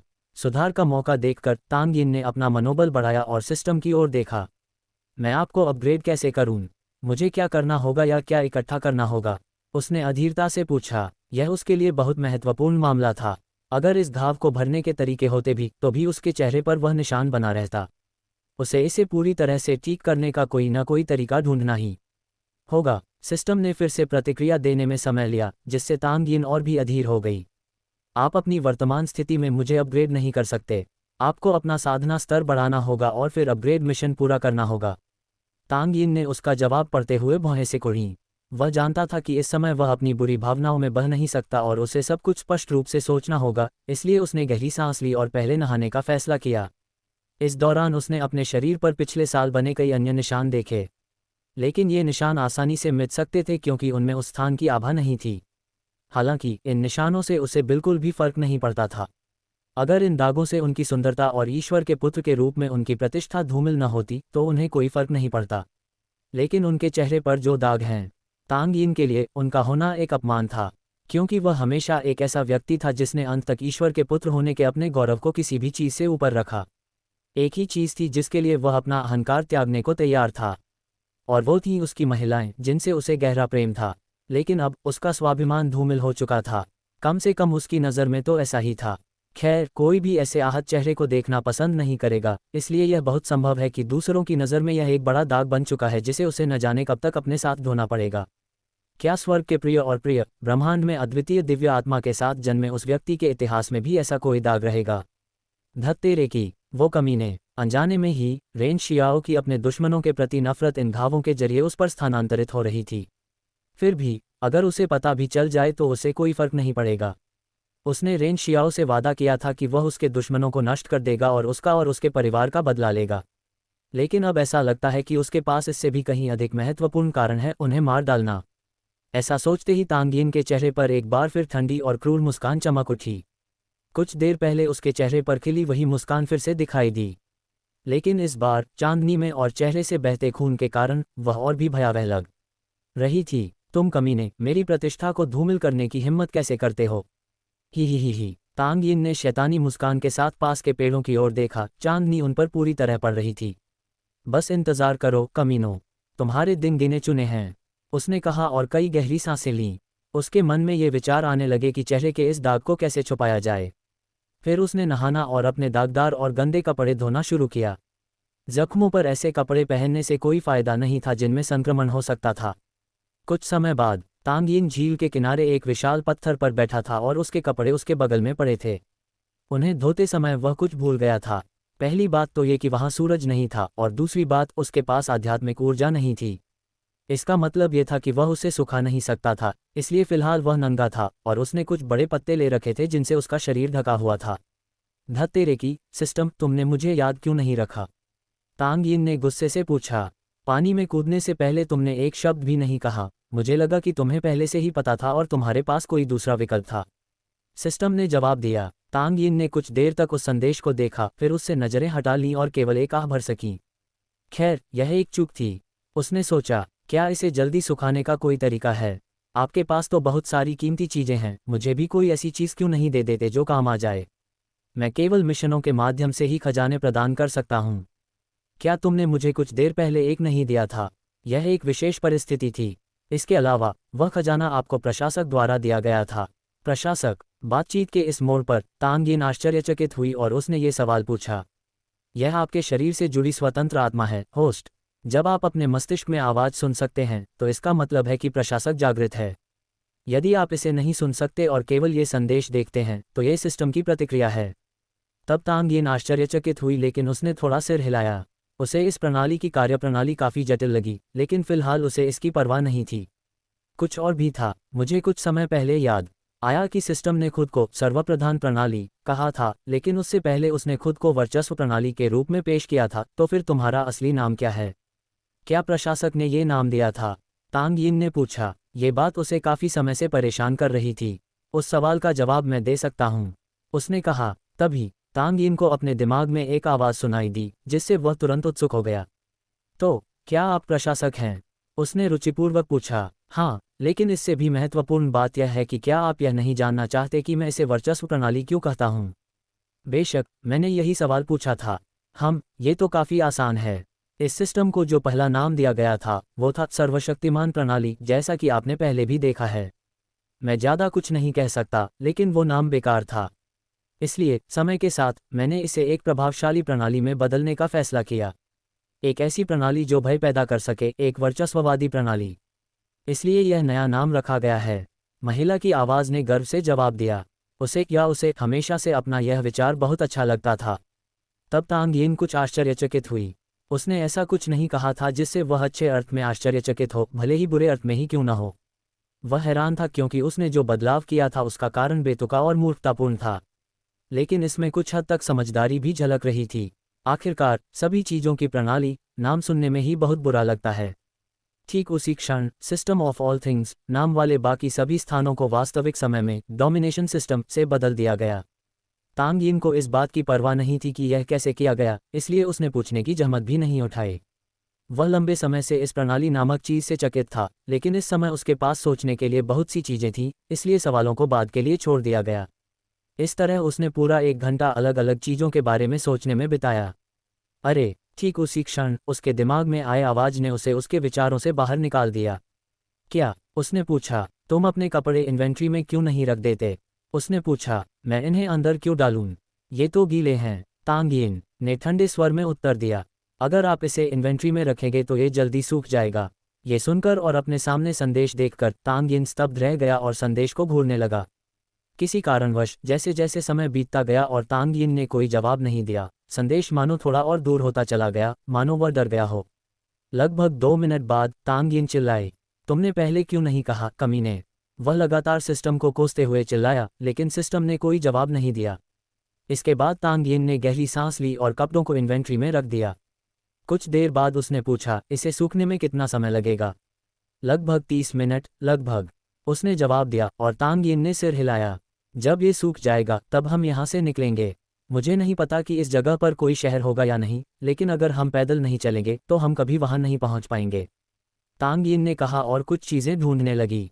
उसने अलग अलग पेड़ों से कई हरे पत्ते और उनसे कुछ टहनियाँ तोड़ी, और लगभग 40 मिनट में वह एक ऐसा पात्र तैयार करने में कामयाब हो गया जिसमें अच्छी मात्रा में पानी आ सकता था और जिसका वजन न के बराबर होने के कारण वह काफ़ी देर तक चल सकता था। इसे बनाने की प्रक्रिया के दौरान उसे अपने कुछ कपड़े फाड़ने पड़े, क्योंकि उसे कुछ चीज़ें बांधनी थीं, लेकिन यह अच्छी तरह से फिट हो गया और पानी बाहर नहीं गिरा। अपना काम खत्म करने के लगभग 5 मिनट बाद वह फिर से अपने रास्ते पर चल पड़ा। और इस तरह पैदल चलते हुए 4 घंटे बीत गए। तांग यिन लगातार चलने से काफ़ी थक चुका था, लेकिन फिर भी वह रुकना नहीं चाहता था। अपनी यात्रा के दौरान उसने शेरों और बाघों जैसे जंगली जानवरों की अलग अलग दहाड़ें सुनी, लेकिन किसी भी आत्मा राक्षस की दहाड़ नहीं सुनी, और यह स्वाभाविक था। आत्मा राक्षस 19वें स्तर की खाई के पास नहीं जाते, वे उस खतरनाक गंध को सूंघ सकते थे और इसीलिए वे इस जगह से दूर रहते थे। यह उसके लिए अच्छी खबर थी, इसलिए वह जरा भी नहीं रुका। लेकिन इतना अधिक भार पानी अपने ऊपर लेकर चलना इतना आसान नहीं था। सौभाग्यवश ये शरीर मांसपेशियों से अच्छी तरह मजबूत था और इसमें पर्याप्त सहनशक्ति थी, लेकिन यह उतनी नहीं थी जितनी तांग यिन को उम्मीद थी। लगातार 4 घंटे चलने के बाद वह काफ़ी थक चुका था। कुछ देर पहले ही वह एक जंगल से निकला था और अब दूसरे जंगल में प्रवेश कर रहा था। उसे समझ नहीं आ रहा था कि इस जगह पर इतने सारे जंगल क्यों हैं, क्योंकि रेन शियाओ को इस जगह के बारे में कोई जानकारी नहीं थी, लेकिन वह कुछ कर भी नहीं सकता था। हालांकि इन जगहों पर जाना खतरनाक था क्योंकि वहां जहरीले सांप हो सकते थे, लेकिन उसे जाना ही था। उसके दाहिनी ओर 19 स्तरों वाली खाई थी और बाईं ओर संभवतः वे लोग थे जिन्होंने रेन शियाओ की हत्या की थी। इस समय वह इन दोनों में से किसी को भी नाराज नहीं कर सकता था। वह केवल सीधे ही चल सकता था। लेकिन जब वह इस जंगल में दाखिल हुआ और पहले 40 पेड़ों को पार कर गया, तो इस तथ्य से आश्चर्यचकित हुआ कि यह स्थान अंतहीन पेड़ों से भरा प्रतीत होता था, लेकिन दूसरी तरफ उसे जो मिला उसे देखकर वह और भी आश्चर्यचकित हो गया।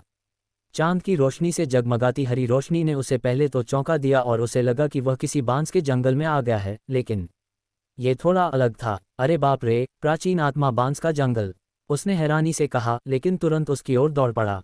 ये प्राचीन आध्यात्मिक बांस का एक छोटा सा जंगल था। ये हर जगह अलग अलग आकार के बांसों से भरा हुआ था। प्राचीन आध्यात्मिक बांस के जंगल को देखे हुए काफ़ी समय बीत जाने के कारण तांग यिन इस जगह को देखकर आश्चर्यचकित रह गया, क्योंकि यह निस्संदेह सुंदर थी, भले ही यह छोटी थी। प्राचीन आध्यात्मिक बांस मूलतः निष्क्रिय आध्यात्मिक जीव होते हैं। निष्क्रिय होने के कारण यदि आप उन्हें मारते हैं, जो इस मामले में काटना होगा, तो वे आध्यात्मिक हड्डियां प्रदान नहीं करते हैं, लेकिन उनका उपयोग रसायन शास्त्र और चिकित्सा में कई चीज़ों के लिए किया जा सकता है। इसके अलावा क्योंकि वे बेहद कठोर होते हैं, इसलिए वे बाहरी आध्यात्मिक हथियार या कवच बनाने के लिए द्वितीयक सामग्री के रूप में अत्यंत उपयोगी होते हैं। तांग यिन ने यहाँ मौजूद बांस की मात्रा का एक मोटा अनुमान लगाने की कोशिश की और ये देखकर आश्चर्यचकित रह गया कि उसने 500 से अधिक बांस देखे, जिनमें से कुछ दूसरों की तुलना में लंबे थे। हालांकि अगर हम उन्हें बांस के रूप में देखें, जिनकी संख्या जंगलों में आमतौर पर हजारों की संख्या में होती है, तो ये संख्या बहुत ज़्यादा नहीं लगती। लेकिन सच्चाई यह है कि यह काफ़ी बड़ी संख्या है, क्योंकि वे सामान्य बांस नहीं हैं, वे प्राचीन प्रकार के आध्यात्मिक बांस हैं। उनके विकास के लिए विशेष परिस्थितियां मौजूद हैं। इनमें से प्रत्येक को देखकर ऐसा लगता है कि ये 30 से 500 वर्ष पुराने हैं। हालांकि इनसे बनाए जा सकने वाले हथियार सीमित हैं, लेकिन अगर इस जगह को इनके उपयोग के बारे में पता है तो इन्हें उचित कीमत पर बेचा जा सकता है। तांग यिन ने सोचा और उनमें से कुछ को अपने साथ ले जाने का तरीका सोचने लगी। आखिरकार, अगर आपके पास पर्याप्त साधना शक्ति न हो तो इन्हें काटना काफ़ी मुश्किल होता है, क्योंकि 500 साल पुराना प्राचीन आत्मा बांस 500 साल पुराने आत्मा जीव के बराबर होता है।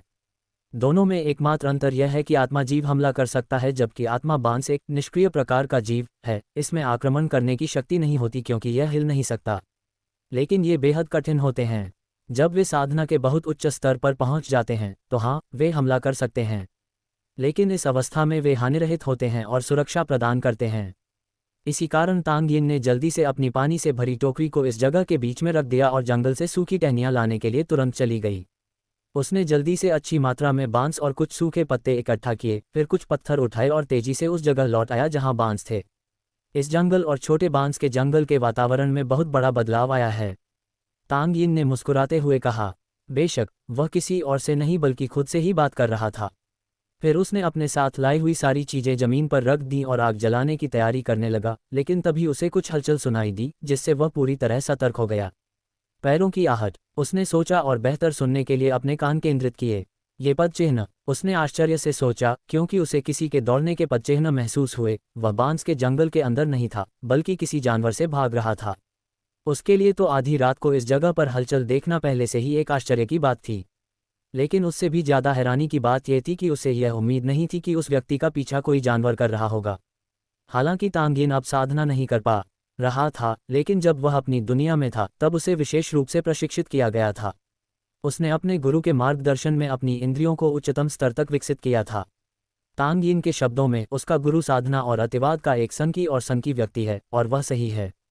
दरअसल, उनके गुरु ने उन्हें एक ऐसे जंगल में आध्यात्मिक प्राणियों के साथ प्रशिक्षण दिलाया था जहां उनकी आध्यात्मिक ऊर्जा को सील कर दिया गया था और उनकी साधना का अनुभव 1000 से लेकर 300,000 वर्षों के बीच था। जब उसके शरीर में जरा भी आध्यात्मिक ऊर्जा नहीं थी, क्योंकि उसके गुरु ने उसे सील कर दिया था, तब 300,000 साल पुराने आध्यात्मिक जानवरों द्वारा उसका पीछा किए जाने पर उसने अपनी शिकार करने की क्षमता को उच्चतम स्तर तक प्रशिक्षित किया। इसके अलावा उस समय वहां कोई निगरानी करने वाला नहीं था, इसलिए एक गलत कदम उसकी जान ले सकता था।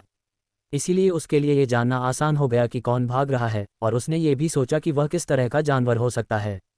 लेकिन तांग यिन को इस जगह पर किसी ऐसे व्यक्ति के मिलने की उम्मीद दिखी जो उसे बता सके कि इस स्थान पर कोई शहर कहाँ स्थित है। इसलिए उसने तुरंत अपनी रक्षा के लिए पहले से प्राप्त की गई एक छड़ी उठाई और चुपचाप उस स्थान की ओर दौड़ पड़ा। जैसा कि उम्मीद थी, ये व्यक्ति बांस के जंगल से बाहर नहीं भाग रहा था, बल्कि इस जंगल की ओर भाग रहा था। जैसा कि उम्मीद थी, एक छोटा जंगली शेर यह इस तरह की जगह पर क्या कर रहा है। तांग यिन ने छिपते हुए सोचा ताकि कोई उसे देख न सके।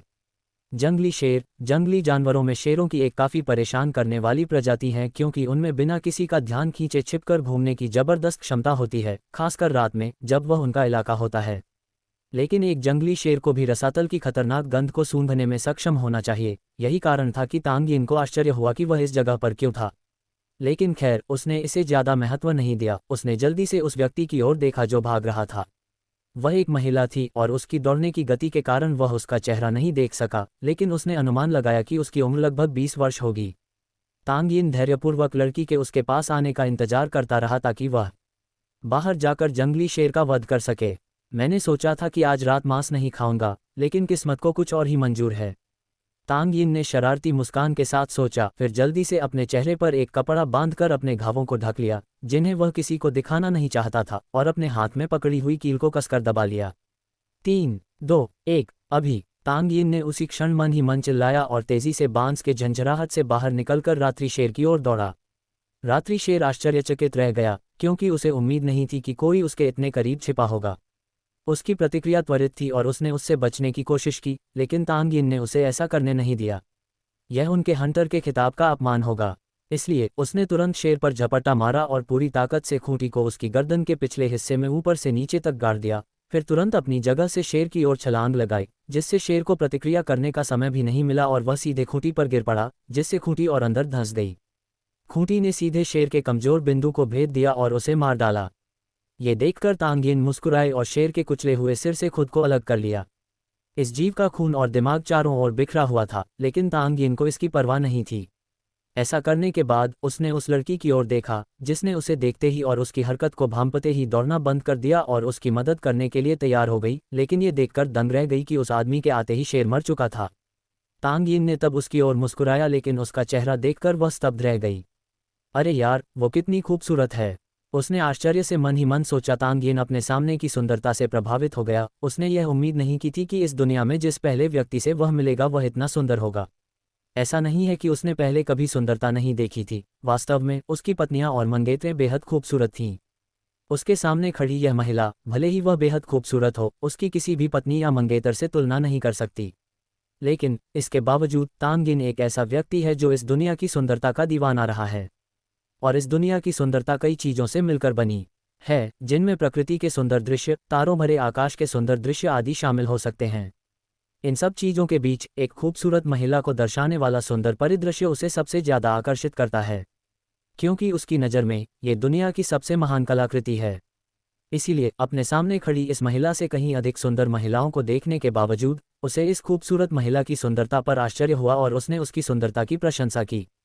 हालांकि उनमें वह परिपक्वता नहीं थी जो तांग यिन को हमेशा पसंद आती थी, लेकिन वह निस्संदेह एक खूबसूरत महिला थी। हालांकि इतने लंबे समय तक इस चीज़ से भागने के कारण वह थोड़ी मैली हो गई थी, लेकिन इसे उसकी सुंदरता छिप नहीं सकी। जब उस महिला ने इसे देखा तो वह भी आश्चर्यचकित रह गई। हालांकि तांग यिन ने अपने चेहरे के कुछ हिस्से को ढकने वाले फटे पुराने कपड़े पहने हुए थे, लेकिन केवल उसके चेहरे के ऊपरी हिस्से को देखकर ही वह बता सकती थी कि उसका चेहरा एकदम सुंदर था। उसने अपने जीवन में कभी इतना सुंदर पुरुष नहीं देखा था। ये देखकर वह आश्चर्यचकित रह गई, और उससे भी अधिक एक और बात जिसने उसे आश्चर्यचकित किया वह ये थी कि वह तांग यिन से साधना की शक्ति का एहसास नहीं कर पा रही थी। क्या वह एक सामान्य व्यक्ति है? असंभव, वह एक शेर को पल भर में मार सकता है। वह अवश्य ही एक महान साधक होगा, उसने आश्चर्य से सोचा। इसके बाद तांग यिन उसके पास पहुंची। आपसे मिलकर अच्छा लगा महोदया, क्या आप कृपया उठ जाएंगी? इस गंदी जमीन पर इस तरह बैठना ठीक नहीं है, कहीं आसपास कोई सांप तो नहीं है? तांग यिन ने कहा। फिर उसने नीचे देखा और महसूस किया कि जिस क्षण उसने मृत शेर को देखा उसी क्षण वह थकान के कारण जमीन पर गिर गई थी, इसलिए उसने जल्दी से माफ़ी मांगी और उठ गई। ओह, मुझे माफ़ करना युवा स्वामी, आपसे मिलकर अच्छा लगा। मेरा नाम हुआंग फेफेई है, क्या मैं आपका नाम पूछ सकती हूँ? उसने मुस्कुराते हुए हाथ बढ़ाते हुए कहा। इसके बाद तांग यिन ने उसे सिर हिलाकर सहमति दी और उसका हाथ पकड़ने के लिए आगे बढ़ी। आपसे मिलकर अच्छा लगा मिस हुआंग, मेरा नाम तांग यिन है, तांग यिन ने कहा। वह देख सकता था कि यह युवती प्रथम साधना स्तर के 9वें स्तर पर थी, जो शारीरिक आध्यात्मिक सुदृढ़ीकरण का स्तर है। वह बलवान तो नहीं थी, लेकिन इस शेर को मार सकती थी। वह समझ नहीं पा रहा था कि वह क्यों भाग रही थी, लेकिन ठीक उसी क्षण वह आश्चर्यचकित रह गया, क्योंकि आंकड़ों के साथ एक सिस्टम संदेश दिखाई दिया। डिंग, एक संभावित शिष्य या हरम सदस्य का पता चला है। एक मिशन जारी किया गया है। दिए गए समय के भीतर हुआंग फीफी को अपनी शिष्या या अपने हरम की सदस्य में परिवर्तित करें। समय 1 वर्ष। उसे शिष्य बनाने पर मिलने वाले पुरस्कार: 1 बाहरी आध्यात्मिक हथियार यादृच्छिक श्रेणी का, 1 यादृच्छिक रसायन विधि और 200,000 आध्यात्मिक स्वर्ण सिक्के। उसे हरम सदस्य बनाने पर मिलने वाले पुरस्कार: 1 आध्यात्मिक आह्वान टोकन, 1 यादृच्छिक श्रेणी का बाहरी आध्यात्मिक हथियार, 2 यादृच्छिक रसायन शास्त्र विधियां और 200,000 आध्यात्मिक स्वर्ण सिक्के। पहले पूर्ण किए गए मिशन के लिए पुरस्कार: 1 अल्केमिकल फायर रूलेट स्पिन। असफलता का दंड: तुम मूर्ख कहलाओगे क्योंकि तुम किसी सुंदर स्त्री को अपने हरम का सदस्य या शिष्य नहीं बना सके। तुम्हें तदनुसार उपाधि दी जाएगी। तुम्हें कोई पुरस्कार नहीं मिलेगा। होस्ट को शुभकामनाएं। सिस्टम से जो पहला टैब सामने आया उसे पढ़कर वह दंग रह गया। ये सिस्टम आखिर सोच क्या रहा था?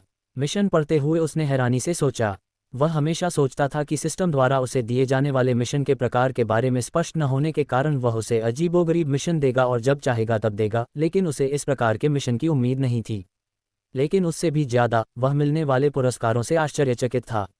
मुझे नहीं पता कि 200,000 सिक्के कितने होते हैं, लेकिन स्पिरिट वेपन और कीमिया की विधि, अरे वाह, ये तो मेरे लिए बढ़िया है। तांग यिन ने पहला भाग पढ़ते हुए मुस्कुराते हुए सोचा, लेकिन जब उसने उसे अपने हरम का सदस्य बनाने के बदले मिलने वाले इनाम पढ़े तो पहले इनाम को देखकर वह थोड़ा हैरान रह गया। क्या इस चीज़ में वाकई स्पिरिट कॉलिंग टोकन है? उसने विस्मय से सोचा। यह एक ऐसा टोकन है जो इसे धारण करने वाले व्यक्ति को किसी भी स्थान पर मौजूद व्यक्ति की युद्ध आत्मा को बुलाने की शक्ति देता है। ये 2 सिरों वाला टोकन है। एक सिरा बुलाने वाले के पास होता है और दूसरा सिरा जिसे बुलाना है उसके पास। जब समोना अपने रक्त का उपयोग करके टोकन को सक्रिय करता है तो बुलाए गए व्यक्ति को टोकन के माध्यम से उस स्थान पर अपनी युद्ध आत्मा भेजने का संकेत मिलता है और वह समोना से संवाद कर सकता है या खतरे की स्थिति में उसकी रक्षा कर सकता है। व्यावहारिक रूप से यह एक कनेक्शन टोकन है जो आमतौर पर बचाव या खतरे की सूचना देने का काम करता है। लेकिन इस वस्तु के साथ सब कुछ अच्छा नहीं है। सच तो यह है कि इस टोकन का इस्तेमाल करना खतरनाक है, क्योंकि अगर बुलाया गया व्यक्ति उस समय लड़ रहा हो तो उसकी जान भी जा सकती है। टोकन उसे खींचकर बुलाने वाले के पास ले जाएगा और उसे साधना की अवस्था में जाने के लिए मजबूर करेगा। तांग यिन इस मिशन पर गंभीरता से विचार करने लगा, लेकिन जल्द ही उसे कुछ याद आया और उसका मूड अचानक बिगड़ गया। एक पल के लिए वह भूल गया था कि अब वह अपना चेहरा नहीं दिखा सकता। अगर मकसद सिर्फ उसे अपने हरम में शामिल करना होता तो उसका ज्ञान और सुंदरता ही काफ़ी होती। मैं इस जगह पर किसी तरह के भावनात्मक रिश्ते के बारे में सोचना भी नहीं चाहती थी, क्योंकि ये बंधन बन सकते थे। लेकिन अब जाहिर तौर पर किस्मत उसे ऐसा करने पर मजबूर कर रही थी, क्योंकि अब जब वह घायल हो चुका था तो किसी को उसके साथ रहने के लिए राजी करने का एकमात्र तरीका यही था कि वह व्यक्ति उससे प्यार करने लगे। अंत में तांग यिन ने मन ही मन आह भरी, कोई फायदा नहीं, ऐसी कोई गंभीर सजा भी नहीं है, उसने सोचा। तभी उसे याद आया कि उसने लड़की का हाथ पकड़ रखा था और वह उसे कुछ उलझन भरी नज़रों से देख रही थी। यह युवा स्वामी, उसने असहजता से पूछा और अपना हाथ छुड़ाने की कोशिश की जो तांग यिन के हाथों में मजबूती से जकड़ा हुआ था। तांग यिन ने यह देखा और थोड़ी शर्मिंदगी के साथ मुस्कुराते हुए जल्दी से उसका हाथ छोड़ दिया। माफ़ कीजिए महोदया, आपके हाथ के स्पर्श से मेरा ध्यान थोड़ा भटक गया, उसने तुरंत जवाब दिया और वह बस मुस्कुरा दी। श्रीमान, क्या आप रात के इस समय बांस के जंगल में हैं? उसने पूछा और तांग यिन ने सिर हिलाकर उसे जवाब दिया। हाँ, क्योंकि जंगली जानवर प्राचीन आध्यात्मिक बांस के जंगल में प्रवेश करने की हिम्मत नहीं करते, इसलिए मैंने रात यहीं बिताने का फैसला किया, लेकिन मुझे इस समय रात में यहाँ किसी से मिलने की उम्मीद नहीं थी, तांग यिन ने कहा और सिर हिलाया, क्योंकि उसे यह बात समझ में आ रही थी। वह भी ठीक इसी कारण से यहाँ भागी थी। फिर बातचीत को थोड़ा मोड़ने और अधिक हलचल पैदा करने के लिए तांग यिन मुड़ी और मृत शेर को खींचने लगी। क्या कुछ ऐसा हुआ कि तुम इस छोटे से जानवर से भाग गए? तुम तो शरीर की आध्यात्मिक शक्ति बढ़ाने के 9वें स्तर पर हो, तुम्हें तो इस शेर का सामना कर लेना चाहिए, तांग यिन ने कहा और उसे बांस के अंदर खींचने लगी। ये जगह उड़ने वाले कई छोटे छोटे जानवरों की रोशनी से जगमगा रही थी, साथ ही चांदनी भी बांसों के बीच से परावर्तित हो रही थी। उसे समझ नहीं आ रहा था कि क्या करे, इसलिए वह थोड़ी शर्मिंदा होकर उसके पीछे पीछे चली गई। दरअसल भले ही मैं इस स्तर पर हूँ, मैं लड़ नहीं सकती, उसने शर्मिंदा होकर कहा। यह सच है कि उसका शरीर मजबूत है क्योंकि वह साधना के अच्छे स्तर पर थी, लेकिन बस इतना ही। उसे मार्शल आर्ट का ज्ञान नहीं था और उसके पास अभी भी उसकी पहली स्पिरिट बोन नहीं थी, जिसकी वजह से उसके लिए लड़ना मुश्किल था, क्योंकि उसमें लड़ने का कोई कौशल नहीं था। लेकिन ये सबसे बड़ी समस्या नहीं थी। तांग यिन ने उसकी ओर देखने के लिए अपना चेहरा घुमाया। तुम लड़ क्यों नहीं सकते? तांग यिन ने कुछ आश्चर्य से पूछा। मैं आध्यात्मिक ऊर्जा का उपयोग नहीं कर सकती, उसने शर्मिंदा होकर सिर झुकाते हुए कहा। तब तांग यिन आश्चर्यचकित होकर उसे घूरने लगा, ये समझने की कोशिश करते हुए कि वह इसका उपयोग क्यों नहीं कर पा रही है। पहली नज़र में उसे कई ऐसी बातें नजर आ रही थीं जो आध्यात्मिक ऊर्जा साधिका होने के बावजूद उसे आध्यात्मिक ऊर्जा का उपयोग करने से रोक सकती थीं, लेकिन ठीक उसी क्षण एक और सांख्यिकीय विंडो अचानक कहीं से प्रकट हो गई। हुआंग फेफी सांख्यिकी, नाम हुआंग फेफी, आयु 20 वर्ष, लिंग महिला, ऊंचाई 1.70, साधना क्षेत्र शरीर का आध्यात्मिक सुदृढ़ीकरण 9वां स्तर, वास्तविक शक्ति शरीर का आध्यात्मिक सुदृढ़ीकरण 9वां स्तर, आध्यात्मिक हथियार व्यापारी राजा का राजदंड आधा सोता हुआ, संबद्धता हुआंग व्यापारी परिवार, पद परिवार के मुखिया की बेटी, सौंदर्य 9.1 अंक, कौशल स्पिरिट बोन्स बॉडी प्राप्त हड्डियों की मात्रा, योजक चिन्ह योजक चिन्ह योजक चिन्ह योजक चिन्ह योजक चिन्ह योजक चिन्ह योजक चिन्ह योजक चिन्ह योजक चिन्ह योजक चिन्ह योजक चिन्ह। इसके बाद तांग यिन ने ये जानकारी पढ़ी और अपने पास मौजूद आध्यात्मिक हथियार को देखकर आश्चर्यचकित रह गई। एक राजा स्तरीय आध्यात्मिक हथियार, मैंने इसे पहले कभी क्यों नहीं देखा? उसने इस नए नाम को देखकर आश्चर्य से मन ही मन सोचा, जिसे उसने पहले कभी नहीं देखा था। असल में उसकी दुनिया हमारी दुनिया का उन्नत संस्करण है। वैसे आप ये भी कह सकते हैं कि यह कई दुनियाओं से मिलकर बना एक तल है। और तांग यिन ने किसी समय उन कई लोगों की यात्रा की, इसलिए उसने जितने आध्यात्मिक हथियार देखे उनकी संख्या आसानी से लाखों से अधिक हो गई। और यहाँ एक ऐसा आध्यात्मिक हथियार था जिसे उसने पहले कभी नहीं देखा था। व्यापारियों के पास अपने स्वयं के आध्यात्मिक हथियार कब से होने लगे? ये किस लिए हैं? क्या इनसे सोना मिलता है या कुछ और? उसने सोचा। लेकिन उसकी अधनी नींद की हालत ने उसे यह समझने में मदद की कि वह आध्यात्मिक ऊर्जा का उपयोग क्यों नहीं कर सकती थी। ऐसा सोचते हुए तांगिन ने एक पल के लिए उसकी ओर देखने के बाद सिर हिलाकर सहमति दी और शेर के शव को लेकर उस स्थान की ओर चल पड़ा जहां वह आग जलाने वाला था। देखो, मैंने सोचा था कि आज मैं मांस नहीं खाऊंगा और ये छोटा सा जानवर मेरे पास आ गया, तांगिन ने मुस्कुराते हुए कहा और शेर को पकाने के लिए आवश्यक सभी सामान इकट्ठा करना शुरू कर दिया। उसने पहले शेर का खून निकाला और अन्य प्रक्रियाएं की। हुआंग फीफी थोड़ी हैरान थी। क्या तुम उस रात के शेर का मांस खाने जा रहे हो? उसने आश्चर्य से पूछा। क्योंकि तांगिन ने कुछ नहीं कहा, इसलिए उसे उसके पास ही रहना पड़ा। उसने एक हद तक उसकी जान बचाई थी, इसलिए उसे किसी न किसी तरह उसका शुक्रिया अदा करना ही था। इसके अलावा उसे तांगिन की आंखों में कोई द्वेष या यौन इच्छा नहीं दिखी।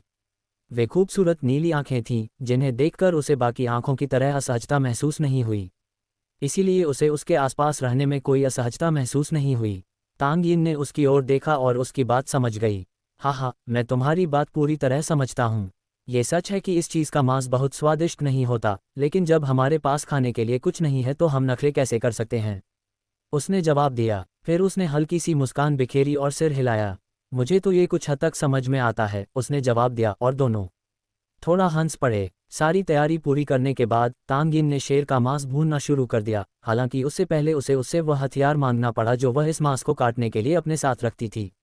इसे भूनने के लिए रखने के बाद तांगिन बैठ गया और हुआंग फीफी को अपने बगल में बैठने का इशारा किया। मुझे अपना आध्यात्मिक हथियार दिखाओ। मुझे लगता है कि समस्या यही है जिसकी वजह से तुम आध्यात्मिक ऊर्जा का उपयोग नहीं कर पा रहे हो, तांगिन ने कहा। फिर उसने वैसा ही किया जैसा उसने कहा था। उसे लगा कि अब विरोध करना असंभव है। किसी कारणवश उसे लगा कि तांगिन कोई शक्तिशाली व्यक्ति है। फिर उसने अपनी दाहिनी हथेली खोली और अपना आध्यात्मिक हथियार दिखाया। यह एक सामान्य राजदंड जैसा दिखता है, लेकिन इसका कांस्य रंग और वे सुनहरी रेखाएं इसे एक अलग पहचान देती हैं। क्या ये कोई विकृत हथियार है? तांगिन ने इस वस्तु को ध्यान से देखते हुए सोचा। उसी क्षण राजदंड के ठीक ऊपर एक और सिस्टम विंडो दिखाई दी और तांगिन एक पल के लिए घबरा गई। ये घटिया सिस्टम, जब मन करे तब प्रकट होना बंद करो, तांगिन ने गुस्से से सोचा। वह राजदंड को इतनी ध्यान से देख रहा था कि सिस्टम विंडो के प्रकट होने पर वह एक पल के लिए डर गया। उसे लगा जैसे कोई हमला हो रहा हो। उसे लगा कि वह अब इतना कमजोर है कि कोई भी हमला उसे मार सकता है। हाँ, कितना बेवकूफ़ है। एक बार जब तुम किसी चीज़ को घूरते हो तो सिस्टम सोचेगा कि तुम उससे जानकारी मांग रहे हो, इसलिए वह तुरंत तुम्हें उसके बारे में सारी जानकारी दे देगा। बच्चे मत बनो और हर बात पर इतना परेशान मत हो, सिस्टम ने जवाब दिया। खैर, बल्कि प्रशासक ने, उसकी आवाज़ में व्यंग्य था। तांगिन ने प्रशासक द्वारा सूचना के संबंध में कही गई बातों को मन में संजो लिया और बाकी बातों को नज़रअंदाज कर दिया। तांगिन ने सोचा कि प्रशासक को सिर्फ बकवास करना आता है, इसलिए शांत होकर और हुआंग फीफी की संदेह भरी निगाहों से बचते हुए उसने सिस्टम द्वारा दी गई जानकारी को पढ़ना शुरू किया। जब इसने कहा कि यह एक प्रणाली है तो ये गलत नहीं लग रहा था। उस प्राणी को कई चीज़ों के बारे में बहुत कुछ पता था। यह कोई वंशानुगत आध्यात्मिक हथियार नहीं था, लेकिन यह एक ऐसा आध्यात्मिक हथियार था जिसे विरासत में प्राप्त किया जा सकता था। सिस्टम द्वारा दी गई जानकारी के अनुसार यह आध्यात्मिक हथियार हुआंग फीफी के माता पिता और पूर्वजों के व्यापार के प्रति हमेशा से रहे प्रेम का परिणाम था। वे अपने काम को किसी भी चीज़ से ज़्यादा, यहाँ तक कि अपने बच्चों से भी ज़्यादा प्यार करते हैं। उन्हें अपने काम से इतना लगाव है कि इस पीढ़ी में एक नया आध्यात्मिक हथियार बनाया गया है जिसे अभी तक केवल एक ही व्यक्ति धारण कर पाया है, हुआंग फीफी। लेकिन हुआंग फीफी को व्यापारियों के काम से कोई लगाव नहीं है और उन्हें साधना में ज़्यादा रुचि है, इसलिए ये हथियार फिलहाल निष्क्रिय है। उसे जगाने का तरीका काफ़ी सरल है, क्योंकि उसे केवल 2 कार्य पूरे करने हैं। पहला ये कि उसे अपने पहले 1000 आध्यात्मिक सोने के सिक्के अर्जित करने होंगे और दूसरा ये कि उसे पहली आध्यात्मिक हड्डी प्राप्त करनी होगी। ये 2 ही आवश्यकताएं हैं जो उसके आध्यात्मिक हथियार को सक्रिय करने के लिए आवश्यक हैं। अब तांगिन को इस बात का कोई अंदाजा नहीं है कि 1000 आध्यात्मिक सोने के सिक्के कितने हो सकते हैं, इसलिए उन्हें यह नहीं पता कि इतनी राशि अर्जित करना कितना जटिल है। लेकिन तांगिन चिंतित नहीं था।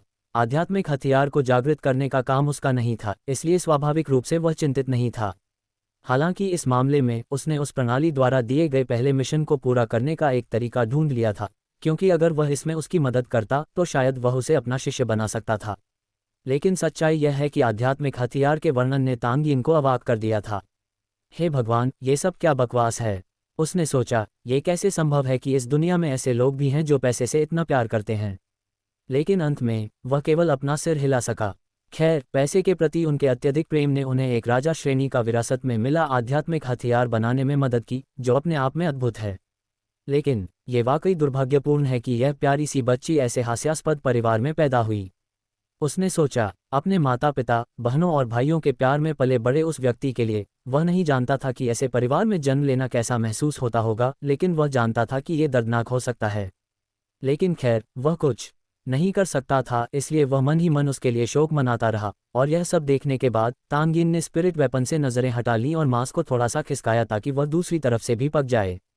आज रात आग की गर्माहट उन्हें सुकून दे रही थी, इसलिए उन्हें बहुत अच्छा लग रहा था। लेकिन फिर तांग यिन ने शर्मिंदा मुस्कान के साथ उसकी ओर देखा। हाँ, वह इस विषय पर बात करने से शर्मिंदा था कि उसका आध्यात्मिक हथियार क्यों पैदा हुआ था। तुम्हारा आध्यात्मिक हथियार? मैं इसे कैसे कहूँ, क्या ये वाकई खास है? तांग यिन ने कहा। वह इस आध्यात्मिक हथियार के बारे में अपने विचार व्यक्त करने के लिए सही शब्द नहीं जानता था, और इससे वह और भी ज्यादा भ्रमित हो गई। क्या मेरे आध्यात्मिक हथियार में कोई समस्या है? उसने कुछ दर्द के साथ पूछा। उसे हमेशा से पता था कि कोई न कोई समस्या तो है, क्योंकि उसका आध्यात्मिक हथियार किसी काम का नहीं लग रहा था। लेकिन तांग यिन ने सिर हिला दिया। नहीं, मेरा मतलब वो नहीं है। बात बस इतनी है कि तुम्हारा आध्यात्मिक हथियार बहुत खास है। ये राजा श्रेणी का आध्यात्मिक हथियार है, जिसे व्यापारी राजा का राजदंड कहते हैं। तांग यिन ने कहा और उसकी तरफ थोड़ा देखा। ये सुनकर वह आश्चर्यचकित रह गई। एक उत्कृष्ट आध्यात्मिक हथियार? वह आश्चर्यजनक है। यह एक उच्च श्रेणी का आध्यात्मिक हथियार है जिसमें भविष्य में विकास की अच्छी संभावना है। क्या मेरे पास सच में ऐसी कोई चीज़ है? उसने सोचा, और उसे उलझन में देखकर तांग यिन ने पूछा, क्या तुम्हें अपने आध्यात्मिक हथियार का नाम नहीं पता? उसने संदेह से पूछा, और वह थोड़ी शर्मिंदा होकर मुस्कुराई। मुझे पता नहीं था। मैंने विभिन्न अभिलेख कक्षों में पूछा, यहाँ तक कि दिव्य सूर्य कक्ष में भी, और उन्होंने केवल इतना ही कहा कि मेरे पास आध्यात्मिक हथियार कांस्य राजदंड अपने प्रथम चरण में है। उसने उत्तर दिया, और तांग यिन ने सिर हिलाया। ये बात तर्कसंगत थी। ये जगह उसकी दुनिया से निचली होनी चाहिए। उनकी दुनिया में किसी भी औसत दर्जे के साधक की एक झलक से ही वे आध्यात्मिक हथियार की श्रेणी बता सकते थे, और थोड़ी खोजबीन से उसका असली नाम भी पता लगा सकते थे। लेकिन इस जगह पर यह एक जैसा नहीं होना चाहिए। तांग यिन मुस्कुराए और उसे थोड़ा और आश्वस्त किया। अगर यह अभी भी उसी स्तर की किसी दुनिया में होता, तो यह वाकई बहुत परेशानी वाली बात होती। ये सच है कि यह कांस्य राजदंड के समान है, लेकिन कई मायनों में यह उससे अलग है। यदि तुम्हें कभी उच्च श्रेणी के पत्थर से परीक्षा देने का अवसर मिले, तो तुम देख पाओगी कि तुम्हारा आध्यात्मिक हथियार वास्तव में बहुत खास है। तांग यिन ने उससे अपनी दृष्टि हटाए बिना कहा। वह उच्च श्रेणी के पत्थर का नामकरण करने पर उसकी प्रतिक्रिया देखना चाहता था। यह एक ऐसा उपकरण है जो आपकी दुनिया में मौजूद है और आम है, लेकिन बेहद उपयोगी है। क्या ये यहाँ भी मौजूद है? उसने सोचा। तब वह थोड़ी हैरान रह गई। एक उच्च श्रेणी का पत्थर? ऐसी चीज तो केवल महान संप्रदायों के पास ही होती है। उसने आश्चर्य से कहा, और तांग यिन ने सिर हिलाया। उन्हें इसकी उम्मीद नहीं थी, लेकिन अगर वे मौजूद थे तो यह अच्छी बात थी। कम से कम इसका मतलब यह है कि वह इस दुनिया में इतना खोया हुआ नहीं रहेगा। कोई बात नहीं, अभी यह जरूरी नहीं है। तुम्हारा आध्यात्मिक हथियार अभी सुप्त अवस्था में है, और इसे जगाने के लिए तुम्हें 2 कार्य पूरे करने होंगे। अपने प्रयासों से 1000 सोने के सिक्के अर्जित करना और अपनी पहली आध्यात्मिक हड्डी प्राप्त करना। बस इतना ही करना है, उसके बाद तुम आध्यात्मिक ऊर्जा का उपयोग कर सकते हो। तांग यिन ने दृढ़ता से कहा। उसने हैरानी से उसकी ओर देखा, लेकिन तुरंत मुस्कुराकर उसे प्रणाम किया। मुझे ये बताने के लिए आपका बहुत बहुत धन्यवाद, छोटे मालिक, ये बहुत मददगार है। उसने अपने खूबसूरत सफ़ेद दांतों को दिखाते हुए एक बड़ी सी प्यारी मुस्कान के साथ कहा। आध्यात्मिक ऊर्जा का उपयोग करना सीखने के लिए वह इतना कष्ट सह रही थी कि साधक बनने का सपना छोड़ने ही वाली थी। लेकिन यही तो उसका जुनून था, भला वह इसे कैसे छोड़ सकती थी? और तभी कोई आया जिसने उसकी जान बचाई और उसे यह बहुमूल्य जानकारी भी दी। ये स्वर्ग से मिला आशीर्वाद था, कम से कम वह तो यही सोचती थी। तब तांग यिन मुस्कुराए और उसने सिर हिलाकर उसे सहमति दी। कोई बात नहीं, आपको धन्यवाद देने की ज़रूरत नहीं है। लेकिन मेरा एक सवाल है, आप यहाँ क्यों हैं? क्या आप शिकार करने आए हैं या कुछ प्राचीन बांसों की तलाश में? उसने पूछा, और उसने सिर हिलाकर हाँ में जवाब दिया। मेरे माता पिता ने मुझे बताया कि एक बार मेरे दादाजी इस जगह से गुजरे थे और उन्हें एक प्राचीन आध्यात्मिक बांस का जंगल मिला था। ये लगभग 100 साल पहले की बात है। चूंकि वे खेती नहीं करते थे, इसलिए वे इस जगह पर वापस नहीं आए, और वे बाहर से किसी को काम पर नहीं रखना चाहते थे, क्योंकि वे बांस लेकर जा सकते थे।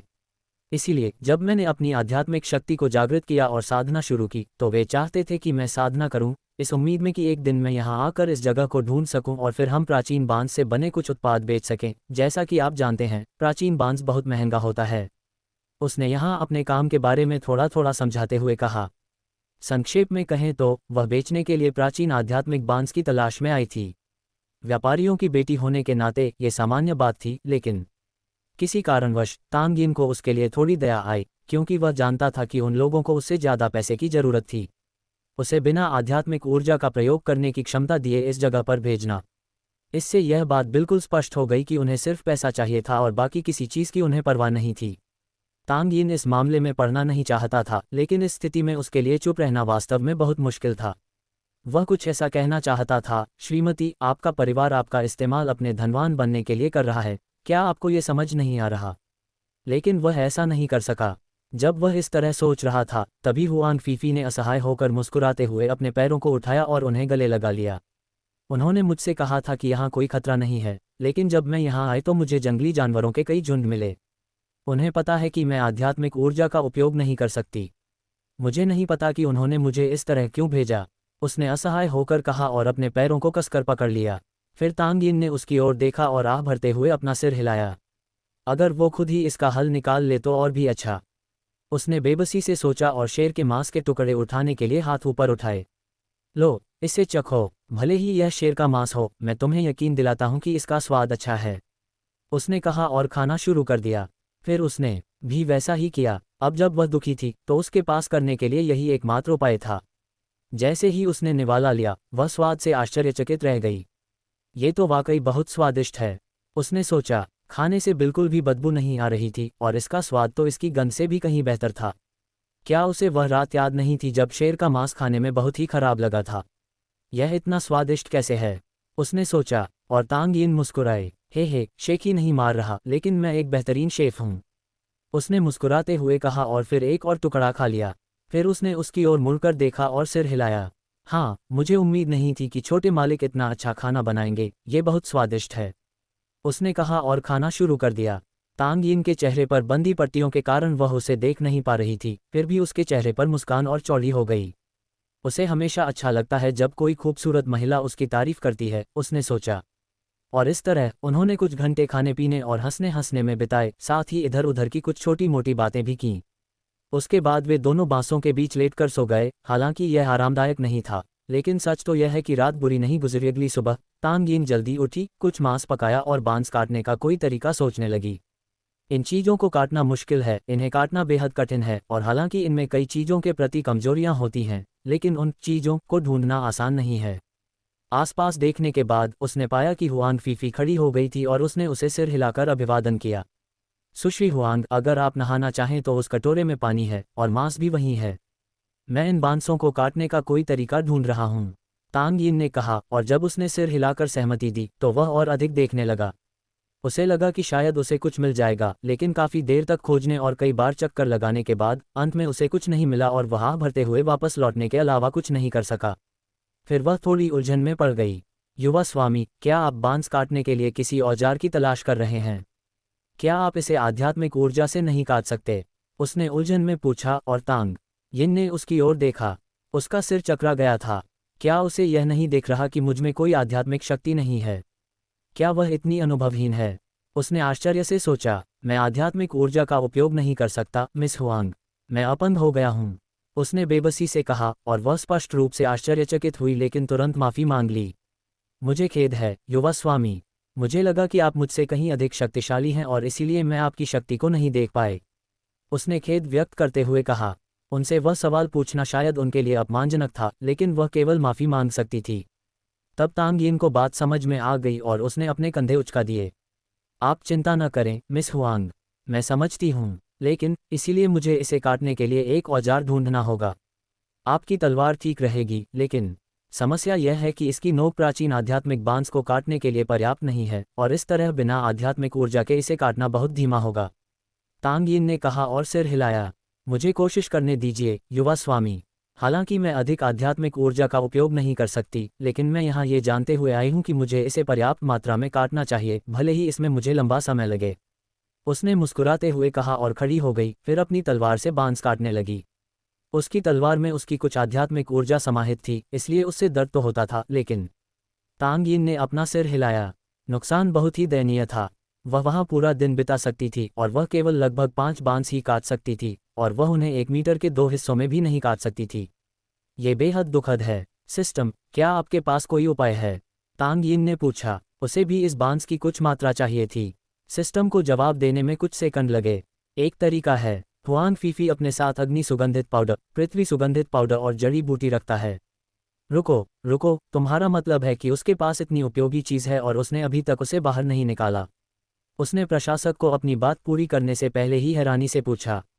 सबसे पहले तो वह इस बात से हैरान था कि यह चीज़ ये सब कैसे जान सकती है, लेकिन मैं उसकी पूरी बात नहीं सुनना चाहता था क्योंकि मैं पहले से ही जानता था कि वह किस बारे में बात कर रहा है।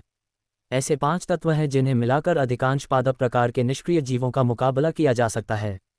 इन्हें रोकना बेहद आसान होगा। दरअसल, भले ही उसके पास सभी 5 न हो, फिर भी इन निष्क्रिय जानवरों के लिए छोटा विषैला मरहम बनाने के लिए केवल 3 ही काफ़ी हैं। अगर उसके पास वो थे तो उसने उन्हें क्यों नहीं निकाला? उसने सोचा, और सिस्टम ने उसे कोई जवाब नहीं दिया। सिस्टम को वजह पता है, लेकिन उसने इस आदमी को बताने की जहमत नहीं उठाई। वह उठा और चलकर हुआन फीफी के पास गया। मैडम, क्या मैं पूछ सकता हूँ कि क्या आपके पास इनमें से कोई सामग्री है? उसने पूछा और फिर सामग्रियों की सूची बताई। उसने कुछ हैरानी से उसकी ओर देखा और सिर हिलाया। क्या छोटे मालिक को कहीं चोट लगी है? उसने जवाब देने के बजाय उससे ही एक सवाल पूछना बेहतर समझा। वह हमेशा इसे अपने साथ रखती थी क्योंकि अगर वह इन सामग्रियों से एक विशेष मरहम बनाती तो वह कुछ छोटे घावों को ठीक कर सकती थी। तांग यिन ये जानता था, इसलिए उसने अपना सिर हिलाया। नहीं, ये किसी और काम के लिए है। क्या मैं आपसे कुछ पैसे और आपकी तलवार उधार मांग सकता हूँ? उसने पूछा, और वो, ये न जानते हुए कि वो क्या करना चाहता है, बस सिर हिला सकी। जल्द ही तांग यिन एक अजीब मरहम बनाने लगा। उसने उन विभिन्न सामग्रियों को पानी में मिलाया और हुआंग फीफी द्वारा पहले बनाई जा रही चीज़ से गिरे हुए कुछ बुरादे को भी उसमें मिला दिया। तुम आखिर कर क्या रहे हो? सिस्टम एडमिनिस्ट्रेटर ने मन ही मन सोचा। तांग यिन मन ही मन हंस पड़ा। अगर आप इस मरहम में उसी बांस का थोड़ा सा बुरादा मिला लें जिसे आप काटना चाहते हैं तो काम आसान हो जाएगा। देखिए, आज मैं आपको कुछ नया सिखाऊंगी, तांग यिन ने मुस्कुराते हुए कहा और मरहम बनाना समाप्त कर दिया। उसके बाद उसने तलवार पकड़ी और उसकी नोक को थोड़ा सा संवारा, फिर वह खड़ा हुआ और तलवार पकड़कर बांस को काटने लगा। जैसे ही तलवार बांस को छुई और तांग यिन ने थोड़ा बल लगाया, वह आसानी से फिसल गई और एक प्राचीन आत्मा बांस को काट डाला। उस पूरी प्रक्रिया को देख रही हुआंग फीफी एक पल के लिए स्तब्ध रह गई, लेकिन जल्द ही खड़ी हो गई। क्या सच में यह मरहम इसके लिए फ़ायदेमंद हो सकता है? उसने बड़े आश्चर्य से पूछा जब उसने जमीन पर गिरे बांस के बड़े टुकड़े को देखा। तांग यिन ने गर्व से मुस्कुराते हुए सिर हिलाया। उसे इतनी सरल बात पर गर्व करना मूर्खतापूर्ण लग रहा था, लेकिन अब जब वह कमज़ोर है तो वह जो भी काम करता है जिससे कोई आश्चर्यचकित हो जाता है, वह उसे अपनी बुद्धिमत्ता पर गर्व करने के लिए पर्याप्त है। हाँ, ये एक छोटी सी तरकीब है, लो इसे आजमाओ। आध्यात्मिक ऊर्जा से काटना आसान होता है। मैं तुम्हें बताऊंगी कि कहाँ से काटना है ताकि इन निष्क्रिय प्राणियों के जीवन को कोई नुकसान न पहुंचे। तांग यिन ने मुस्कुराते हुए कहा और समझाना शुरू किया। वे दोनों तेजी से बांसों के बीच गए और उन्हें तेजी से आगे पीछे काटने लगे। 2 घंटे बाद बड़ी संख्या में बांस एक जगह इकट्ठा हो गए। उसके बाद तांग यिन ने उसे प्रत्येक बांस को 1 मीटर लंबा काटने का निर्देश दिया। हुआंग फीफी को इस पूरे समय बहुत मज़ा आ रहा था, क्योंकि वह उस चीज़ को इतनी आसानी से काट सकती थी जिसके लिए वह पहले संघर्ष करती थी। उस समय वह खुद को मजबूत महसूस कर रही थी, इसलिए उसने बड़ी मुस्कान के साथ इसका आनंद लिया और वह बहुत मेहनती और सहयोगी थी। जल्द ही 2 घंटे और बीत गए और वे दोनों बड़ी संख्या में बांस के टुकड़ों के पास बैठे थे। बहुत बढ़िया काम किया, मिस हुआंग, तांग यिन ने कहा। उसने मुस्कुराते हुए खुशी से सिर हिलाया। तुम्हारे कारण ही काम इतनी जल्दी खत्म हो गया। मैंने कभी सोचा भी नहीं था कि इतने ऊंचे बांस को इतनी आसानी से काटा जा सकता है। उसने जवाब दिया। देखा, प्राचीन आध्यात्मिक बांस को काटने का यही सही तरीका है, तांग यिन ने मन ही मन कहा, लेकिन प्रशासक ने उसे हम्फ की हल्की सी आवाज़ के अलावा कोई जवाब नहीं दिया। आराम करने के बाद वे दोनों खड़े हो गए और बांस के ढेर को देखने लगे। युवक, जरा सोचो तो सही, मैं इनमें से ज़्यादा नहीं उठा सकती। 1 मीटर के 1500 टुकड़े हैं, मैं इन्हें कैसे ले जाऊंगी? लगता है हमें कई चक्कर लगाने पड़ेंगे, उसने बेबसी से कहा। तभी उसे एहसास हुआ कि वह न तो ताकतवर है और न ही अमीर। उसके पास कोई स्टोरेज बैग या इस तरह की कोई चीज़ नहीं थी। इसके बाद तांग यिन मुस्कुराया और अपने भंडार में इन सभी बांसों को शामिल करने के बारे में सोचते हुए उसने पूरे स्थान पर हाथ फेरा। जल्द ही वे सभी गायब हो गए और तांग यिन ने अपनी सूची देखी और पता चला कि उसमें बांस के 1500 टुकड़े थे। तांग यिन चकित रह गई। पहले वह अपना पानी उसमें नहीं डालना चाहता था क्योंकि उसे लगता था कि यह भरोसेमंद नहीं है और उसके पानी का स्वाद अजीब हो सकता है, लेकिन ये देखकर कि 1500 टुकड़े बिना किसी समस्या के अंदर चले गए, इस बार उसे इन्वेंट्री नामक इस चीज़ पर अधिक भरोसा हो गया, इसलिए उसने बाकी के टुकड़े भी अंदर डाल दिए। ये सब देखकर हुआंग फीफी की निगाहें स्तब्ध रह गईं। हे भगवान, युवा स्वामी, हालांकि उनके कई शक्तिशाली शत्रु हैं, फिर भी उनके पास इतनी संपत्ति है।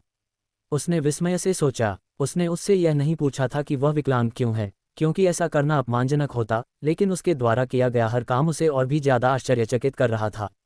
वह सोचने लगी कि जब वह अपंग नहीं था तब वह किस तरह का व्यक्ति रहा होगा। वह मेरी ही उम्र का दिखता है, भला वह इतना अद्भुत कैसे हो सकता है। उसने सोचा। मिस, मुझे लगता है कि मामला सुलझ गया है, उसने कहा, और फिर वह अपनी तंद्रा से बाहर आ गई।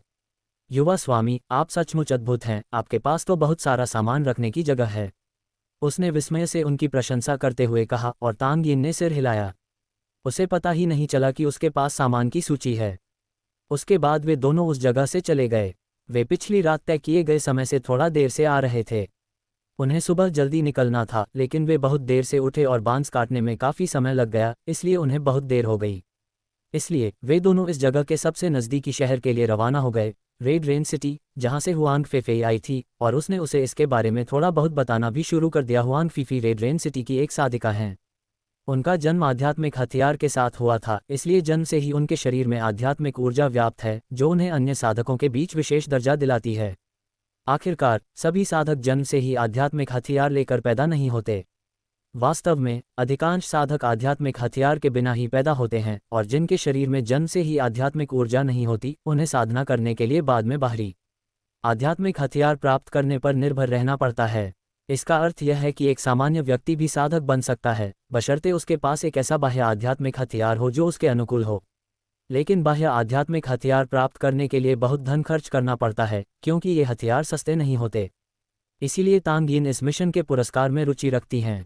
अपने अनुकूल एक अच्छा आध्यात्मिक हथियार प्राप्त करना आनंददायक है, क्योंकि इससे आप बेहतर और तेजी से साधना कर सकते हैं, जिससे एक ठोस आधार बनता है। लेकिन खैर, अब यह महत्वपूर्ण नहीं है।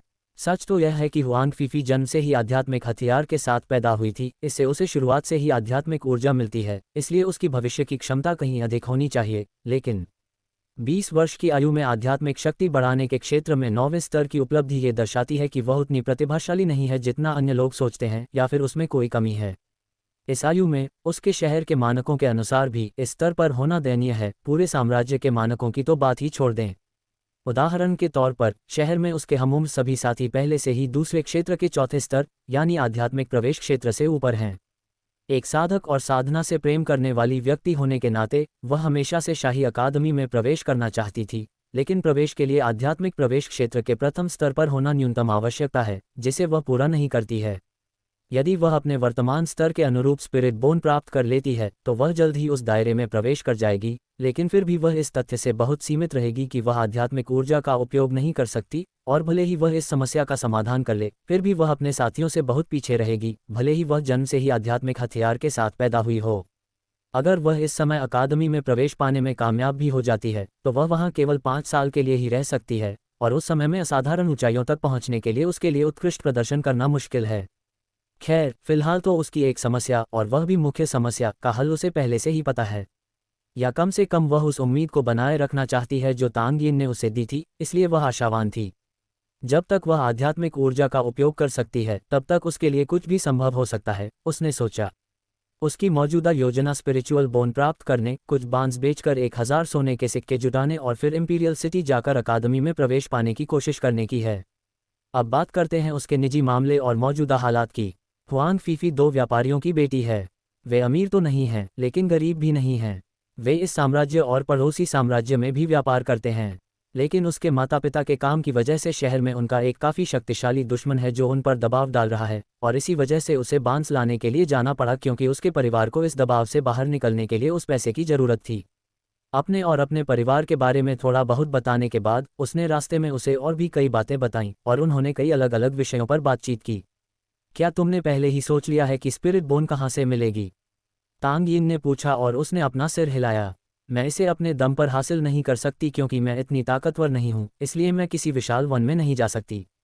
मुझे दिव्य सूर्य हॉल से मदद मांगनी होगी। वे पैसे के बदले कुछ आध्यात्मिक हड्डियां देते हैं और चूंकि उनके पास आसपास के कई वन हैं, इसलिए उनके लिए यह आसान होगा, उसने कहा और तांग यिन ने सिर हिलाया। साधना में आध्यात्मिक शक्ति अत्यंत महत्वपूर्ण है। इसके बिना कोई प्रगति नहीं कर सकता।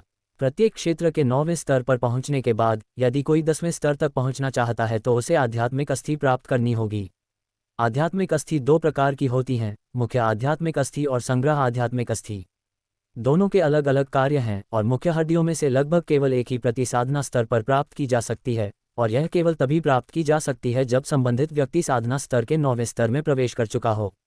लेकिन आध्यात्मिक संग्रह की हड्डियां साधना के प्रत्येक स्तर पर कई प्राप्त की जा सकती हैं और आप इन्हें स्तर 1 या स्तर 10 पर प्राप्त कर सकते हैं। इसके अलावा यदि आप चाहें तो इन्हें प्राप्त करना आवश्यक नहीं है और आप इन्हें बाद के लिए छोड़ सकते हैं। हालांकि बाद वाला विकल्प अनुशंसित नहीं है। दरअसल बात यह है कि अगर आप किसी दायरे के लेवल 10 पर जाना चाहते हैं तो आपको एक मुख्य आत्मा की हड्डी प्राप्त करनी होगी, जिसके बाद आप स्वचालित रूप से लेवल 10 पर पहुंच जाएंगे, या यदि हड्डी पर्याप्त अच्छी है तो आप अगले दायरे में भी जा सकते हैं। स्पिरिट बोन प्राप्त करने के लिए आपको अपने द्वारा निर्धारित साधना स्तर या आयु सीमा के भीतर किसी स्पिरिट बीस्ट को मारना होगा। उदाहरण के लिए हुआंग फेफेई को वर्तमान में केवल 1 से 500 वर्षों की साधना अवधि वाले आध्यात्मिक जीव से ही आत्मास्थि प्राप्त हो सकती है। वास्तविक साधना अवधि के संदर्भ में ये प्रथम स्तर के जीव के समकक्ष है। 500 वर्षों की साधना वाला एक आध्यात्मिक प्राणी शरीर की आध्यात्मिक मजबूती के क्षेत्र के 10वें स्तर की साधना के बराबर है, और यह वर्तमान हुआंग फीफी के लिए अधिकतम स्तर है। 500 वर्षों की साधना वास्तव में 500 वर्षों का जीवन नहीं है, क्योंकि एक जीव का जीवन मात्र 10 वर्ष हो सकता है, जबकि साधना के 500 वर्ष हो सकते हैं। क्योंकि साधना के वर्षों की गणना साधना के स्तर के आधार पर की जाती है। पशु साधना के प्रथम क्षेत्र में पशु प्रत्येक स्तर ऊपर चढ़ने पर 50 साधना वर्ष प्राप्त करते हैं। दूसरे लोक में वे प्रत्येक स्तर ऊपर चढ़ने पर 150 वर्ष प्राप्त करते हैं।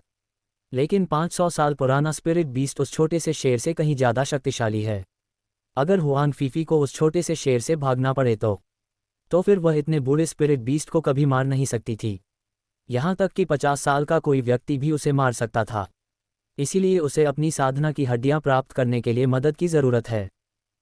अगर उसे कोई समस्या होती है तो उसकी 500 साल पुरानी आत्मा की हड्डी को वापस पाने में उसकी मदद करना मुश्किल नहीं होना चाहिए।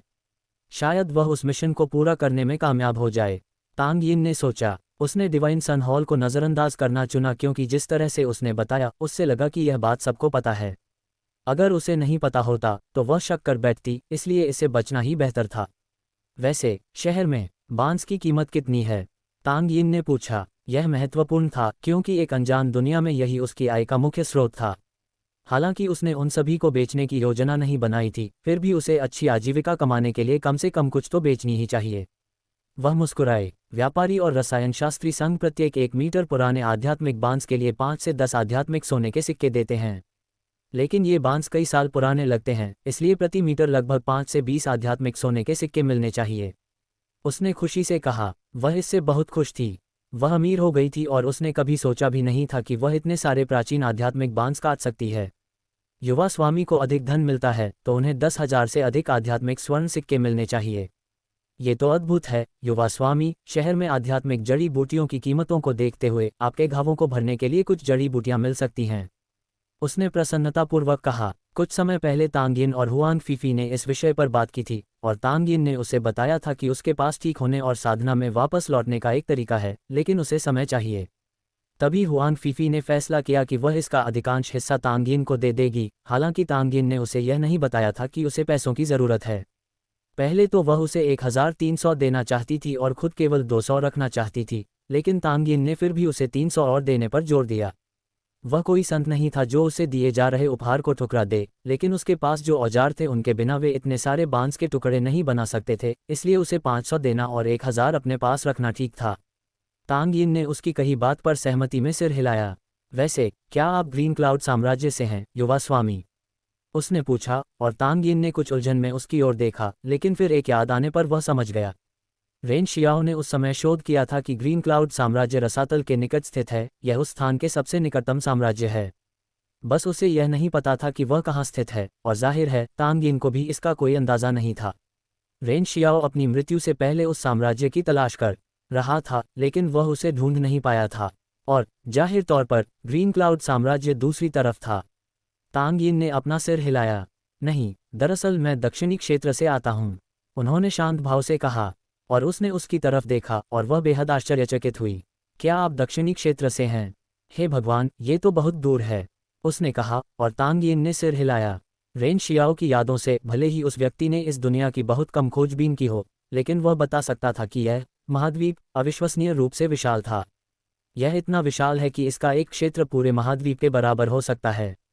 महाद्वीप के भीतर ही विशाल झीलें और समुद्र भी हैं, लेकिन मार्गों का अनुसरण करके आप पैदल चलकर किसी भी क्षेत्र तक पहुंच सकते हैं, हालांकि इसमें भी काफ़ी समय लग सकता है। जहां तक उसे पता है, रेन परिवार दक्षिणी क्षेत्र के प्रथम श्रेणी के साम्राज्य का एक शक्तिशाली परिवार था। ये साम्राज्य काफ़ी उच्च स्तर का था, ग्रीन क्लाउड साम्राज्य के स्तर का या उससे भी ऊंचा। जबकि तांग यिन अब यहाँ स्थित है लाल हवा नामक साम्राज्य में, ऐसा प्रतीत होता था कि यह तीसरे स्तर का साम्राज्य है, जो साम्राज्यों में सबसे निम्न स्तर का होता है। वास्तव में हुआंग फीफी के अनुसार बांस का जंगल ही साम्राज्य की अंतिम सीमा है। इसके आगे एक विशाल जंगल है जिसे तांग यिन ने पार किया था, और इसके आगे प्रसिद्ध उल्कापिंड खाई है, जो एक ऐसा क्षेत्र है जिस पर किसी का अधिकार नहीं है। तारांकन तारांकन तारांकन तारांकन। एनटी, नमस्कार, मैं इसे यहाँ छोड़ रहा हूँ क्योंकि कुछ घंटों में मैं इस उपन्यास के साधना क्षेत्रों की व्याख्या वाला एक सहायक अध्याय प्रकाशित करूँगा। साथ ही चूंकि यह एक नया शब्द है, इसलिए मैं आध्यात्मिक अस्थियों के विषय को थोड़ा समझाऊंगा ताकि साधना और साधना क्षेत्रों से इसका संबंध अच्छी तरह से समझा जा सके। मैं इस पूरी व्याख्या को अब तक देखी गई जानकारी तक ही सीमित रखूंगा ताकि कोई भी बात कहानी के अंत तक न पहुंचे। पढ़ने के लिए बहुत बहुत धन्यवाद।